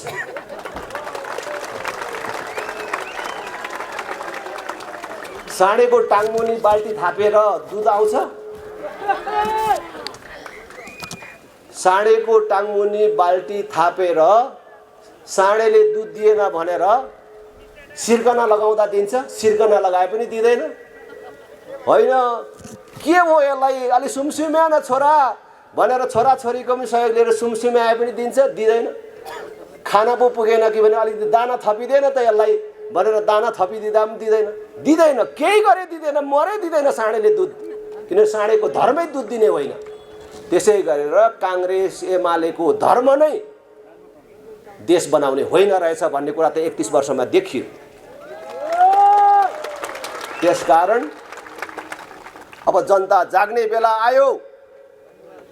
अब 1 वर्षभित्रमा तीनै तहको निर्वाचन हुँदैछ। तीनै तहको निर्वाचनमा जनताले साबित गर्नुपर्नेछ, जनता कांग्रेस एमाले माओवादीको गोठमा बाँधेर राखेको गाईबस्तु होइन। उनीहरूले भन्छ नि जनता सार्वभौम छ भन्छ नि, हो जनता सार्वभौम छ, जनता बुझ्ने भयो भन्ने प्रमाणित गर्नको लागि पनि यी पार्टीहरूलाई हराएर देखाउनुपर्छ। अभिवादन। अघि हाम्रो अध्यक्षले सबै कुरा भनिसक्नु भएको छ। तपाईँहरू अघिदेखि आउनु भएको छ, तपाईँहरूलाई धैर्य गर्न पनि अलिकति गाह्रो होला। जति भन्नुपर्ने, जति हाम्रो पार्टीको एजेन्डा, हाम्रो पार्टी के चाहन्छ, हाम्रो पार्टीले जनतालाई के दिन चाहन्छ भन्ने कुरा अध्यक्षज्यूले सबै स्पष्ट पार्नु भयो। तर पनि तपाईँहरूको मनमा एउटा कौतूहलता होला, एउटा मनमा हुन्छ नि, यो रेखा थापा कसरी राजनीतिमा जहिले पनि फाटाफुट्टा नाम सुनिरहेको हुन्छ, 10 वर्ष भयो फाटाफुट्टा नाम सुनिरहेको हुन्छ, सक्रिय रूपमा राजनीतिमा किन लागेकी होला? यसलाई त देशले माया गरेको छोरी हो, देशले माया गरेको नाम हो रेखा थापा। किन एउटा पार्टीमा मात्रै झुन्निएर एउटा पार्टीको झन्डा मुनि मात्रै बसेर के गर्न खोजेकी भन्ने एक प्रकारको कौतूहलता होला। म तपाईँहरू समक्ष स्पष्ट पार्न चाहन्छु, म जति बेला माओवादीमा थिएँ, मलाई माओवादीले प्रत्यक्ष निर्वाचनको लागि पनि टिकट दिएको पात्र हुँ म। मलाई कुनै समय 62-63 मलाई मन पर्थ्यो, मलाई मात्र होइन सिङ्गो नेपाललाई केही गर्छ होला त्यो पार्टीले। यो देशमा व्यवस्था परिवर्तन भइसकेपछि जनताको माझमा सुख सुविधा, समृद्ध नेपाल, दलित मुक्ति, महिला मुक्ति, युवाहरूलाई रोजगार लगायतका जुन जुन मुद्दा उठाइएको थियो त्यो मुद्दा कार्यान्वयन हुन्छ होला भन्ने ठाने। मैले पनि कलाकार परियो, अलिकति भावनात्मक होइन्छ। म पनि गएँ 7 दिनलाई सिंहदरबार अगाडि। तर जब म भित्र भिज्दै गएँ मलाई लाग्यो, मलाई अस्ति भर्खर के भन्नु भने साउजी नभन्नुहोस् प्रचण्डजीहरूलाई, पसले भन्नुहोस् भन्नुभएको छ मलाई। म त पसले भन्न थालेको छु अहिले। विभिन्न पसल खोलेर काङ्ग्रेसको एउटा पसल, एमालेको अर्को पसल, माओवादीको अर्को पसल, त्यो पसलमा बसेर जब मैले महसुस गरेँ माओवादी नामक पसलमा खाद्यान्न खासै हाइजेनिक थिएन, जनताको स्वास्थ्यको लागि हानिकारक खाद्यान्न लाग्यो मलाई। भन्नको तात्पर्य एजेन्डाहरू नेपाली जनतालाई झुक्क्याउने मात्रै थियो। यही हुनुहुन्छ कति दलित समुदायको दिदीबहिनीहरू, तपाईँहरूको मुद्दा कहाँ पुग्यो? तपाईँहरूको काँधमा बन्दुक राखेर यी सबै पार्टीहरूले राजनीति मात्रै गरे र आफ्नो छोराछोरी पढाउनका लागि राजनीति गरे, आफू पैसा कमाउनका लागि राजनीति गरे, आफू धनी हुन, समृद्ध हुन, आफूलाई मात्रै सबै चिज गर्नका लागि मात्रै राजनीति गरेको मैले महसुस गरेँ। पछि मलाई के लाग्यो भने मैले यो साझा परिचय थाँती राखेर मेरो देशको मौलिक पार्टी, मेरो देशको स्वाधीनता जोगाउने पार्टी, मेरो देशको यो देशको जति इतिहास छ त्यति नै इतिहासको एउटा हिस्सा हो राप्रपा पार्टी भन्ने महसुस गरेर म राप्रपामा आबद्ध भएँ। यो देश बनाउने पार्टीमा आबद्ध भएँ। यो पार्टीमा जोसुकै लाग्नुहोस् काहीँ पनि हिंसाबोध हुँदैन भन्ने प्रकारको महसुस विगत 7 वर्षदेखि मैले गरिरहेको छु। म 7 वर्ष भयो यो पार्टीमा आबद्ध भएको। र सम्पूर्ण नेपालीहरूलाई म के आग्रह गर्न चाहन्छु भने यी पसलेहरूसँग जति किने पनि, जति उनीहरूलाई धनी बनाए पनि अन्तिममा हाम्रो हातमा चाहिँ शून्य नै हुन्छ। एउटा अल्बर्ट आइन्स्टाइनको एउटा भनाइ छ, त्यो भनाइसँग म एकदम 100% विश्वास गर्छु। उहाँले के भन्नुभएको थियो भने एउटै मान्छेलाई पटक पटक ल्याएर त्यो मान्छेबाट विपरीत, त्यो मान्छेबाट सही प्रकारको अपेक्षा गर्नु भनेको पागलपन हो रे। हामी अहिले पागलपन जस्तो छैन हामीमा। म माओवादीका साथीहरूलाई भन्न चाहन्छु, हिजो यो व्यवस्था परिवर्तन गरिसकेपछि, एउटा राजालाई फालिसकेपछि एउटा जनताको छोराले यो देश चलाउँछ, जनताको छोराले राज्य चलाउँछ भन्ने प्रकारको जुन भ्रम थियो, म माओवादीका साथीहरूलाई प्रश्न सोध्न चाहन्छु, एमालेका साथीलाई प्रश्न सोध्न चाहन्छु, तिम्रा नेताहरू विगत कति वर्षदेखि राजा बनेर बसिरहेछन्? प्रचण्डजी कति वर्ष भयो राजा भएको? 34-35 वर्ष भएन? एउटै पार्टीमा वर्षौँ वर्ष एकजना मात्रै अध्यक्ष बनिरहन्छ, त्यो निरङ्कुशता होइन। राजतन्त्रलाई निरङ्कुश शासन भनिन्थ्यो। कम्युनिस्टहरूको निरङ्कुशता चाहिँ कहिले पनि महसुस नगर्ने र छाती खोलेर कम्युनिस्टका कार्यकर्ताहरू एकदम छाती खोलेर हामीले राजा फ्याल्यौँ, हामीले राजतन्त्र फ्याल्यौँ, हामी चाहिँ एकदम जनताको शासन चलाउने पार्टी हो भनेर भन्न अलिकति पनि लाज लाग्दैन? तिम्रा अध्यक्षहरू वर्षौँ वर्षदेखि तिमीमाथि विचारको शासन गरिरहेछन्, तिमीहरूलाई बन्दी बनाइरहेछन्। त्यो बन्दीबाट मुक्त कहिले हुने? मैले देखेको नेपालीहरू विचारको बन्दी हुनु हुँदैन। नेपालीहरू बहादुर छन्। हिजो तपाईँ हामीमाथि जसले काँधमा बन्दुक राखेर राजनीति गरे, सत्तामा पुगे, कसैको लागि राजनीति नाम कमाउने खेलो भयो होला, कसैलाई पैसा कमाउने खेलो भयो होला। अब म तपाईँहरूलाई अनुरोध गर्छु, सम्पूर्ण नेपाली जनतालाई अनुरोध गर्छु, अब राजनीति तपाईँहरूले गर्ने बेला आएको छ। तपाईँहरू राजनीति गर्नुहोस्। अब व्यवस्था परिवर्तन गर्नका लागि नेपाली जनताको ठुलो हात छ। मैले सुनेको छु, मैले बुझेको छु, नेपाली जनता धेरै निराश हुनुहुन्छ। म पनि निराश छु। मेरा दाजुभाइहरू दिनै पछि विदेशी न बाध्य छन्। मेरा दिदीबहिनीहरू हातमा शिक्षा भए पनि रोजगारी विहीन छन्। दाजुभाइहरू रोजगारी विहीन छन्। तपाईहरू साँच्चै नै मान्छे भएर बाँच्ने हो भने, साँच्चै नै हामी परिवर्तनको पक्षधर हौँ र यो हामीले चाहेको खण्डमा हाम्रो एक भोटले यो देश परिवर्तन हुन्छ भन्ने तपाईँलाई लाग्छ भने अब तपाईँहरूको अग्नि परीक्षा सुरु भएको छ। यो एक वर्षभित्रमा थाहा हुन्छ नेपाली जनता कतिको होसमा आए, नेपाली जनतालाई कतिको यी पार्टीहरूले दबाएर राखेका थिए र अब त्यहाँबाट भ्युजे भन्ने कुरा चाहिँ यो स्थानीय तहबाट नै नेपाली जनताका लागि अग्नि परीक्षा सुरुवात भएको छ। मलाई विश्वास छ यहाँ आउने त सबै राष्ट्रिय प्रजातन्त्र पार्टीप्रति आस्था राख्ने नै हुनुहुन्छ। तर यो सन्देश म यो मिडियाबाट पनि जाओस् भन्न चाहन्छु। सम्पूर्ण नेपालीहरू विश्व सामु हाम्रो देश आक्रान्त, अशान्ति, भ्रष्टाचारले युक्त भइरहेको, एकदम बदनाम भइरहेको, नेताहरू सब बदनाम भइरहेको बेलामा अझै पनि बदनाम बनाउने, अब त देश बनाउने बेला आएन। अब देशभक्तपूर्ण आन्दोलन हुनु पर्दैन। सबै जनताहरूलाई एकपल्ट छातीमा हात राखेर यो देश उठाउने जिम्मेवारी आएको छ। त्यसका लागि हामी विकल्पको रूपमा राष्ट्रिय प्रजातन्त्र पार्टी तपाईहरूको भविष्य लिएर आएको छ, भविष्यको रूपमा अगाडि आएको छ। तपाईलाई गुनासो होला, हिजो राष्ट्रिय प्रजातन्त्र पार्टी त काहीँ पनि थिएन, जीर्ण अवस्थामा थियो। हो, हाम्रो पूर्व अध्यक्षहरूले केही गल्ती गर्नुभयो, कमल थापाजीले गाई बेचेर खानुभयो, उहाँले जनतालाई धोका दिनुभयो। उहाँ पनि प्रचण्ड ओली भन्दा कम हुनुहुन्न। त्यसकारण यो निरङ्कुश शासन हाम्रो राष्ट्रिय प्रजातन्त्र पार्टीभित्र पनि थियो। त्यसको अन्त्य यो युवा पुस्ताले गरेको छ भने भोलिको दिनमा यो देशमा जनताका लागि के गर्नुपर्छ, यो देश सुधार्न के गर्नुपर्छ, देशमा जे कुराहरूको अभाव छ त्यसलाई परिपूर्ति गर्न के गर्नुपर्छ, हाम्रो नेतृत्व सक्षम छ। हाम्रो राष्ट्रिय प्रजातन्त्र पार्टीले कोही पनि नेपालीलाई निराश बनाउँदैन। यो मेरो सङ्कल्प हो तपाईहरूलाई। र सबैजना मैले भोगेको कुरा, कोही पनि निराश हुनु पर्दैन यो पार्टीमा आबद्ध हुन। सम्पूर्ण दिदीबहिनीहरूको लागि सुरक्षित पार्टी हो राप्रपा। सबै युवाको लागि सुरक्षित पार्टी हो राप्रपा।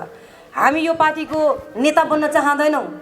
नेपाली जनता नेता बन्नुहोस्, नेपाली जनता राजनीति गर्नुहोस्, हामीमाथि हाम्रो अग्रज बनिदिनुहोस्, हामीलाई आशीर्वाद दिनुहोस्। हामीले कुन ढङ्गले यो व्यवस्थामा जे दुःख पाइयो त्यो सुधार्ने मौका दिनुहोस् हामीलाई। अग्रज र पौराणिक हाम्रो नेताहरूले त देश बिगारे, हामी सुधार्न, हामी सम्हाल्न तयार छौँ। हामीलाई आशीर्वाद दिनुहोला। र यो चागो नारायणमा आज आएर जुन कुराहरू मैले देखेँ, अर्कोपल्ट आउँदा, अर्को वर्ष आउँदा हाम्रै पार्टीको मेयर, हाम्रै पार्टीमा वडाका अध्यक्ष देख्न पाऊँ, तपाईँहरूलाई शुभकामना छ। र अघि अध्यक्षज्यूले प्रतिबद्धता व्यक्त गरिसक्नु भएको छ। हामी सबै त्यही लाइनमा छौँ।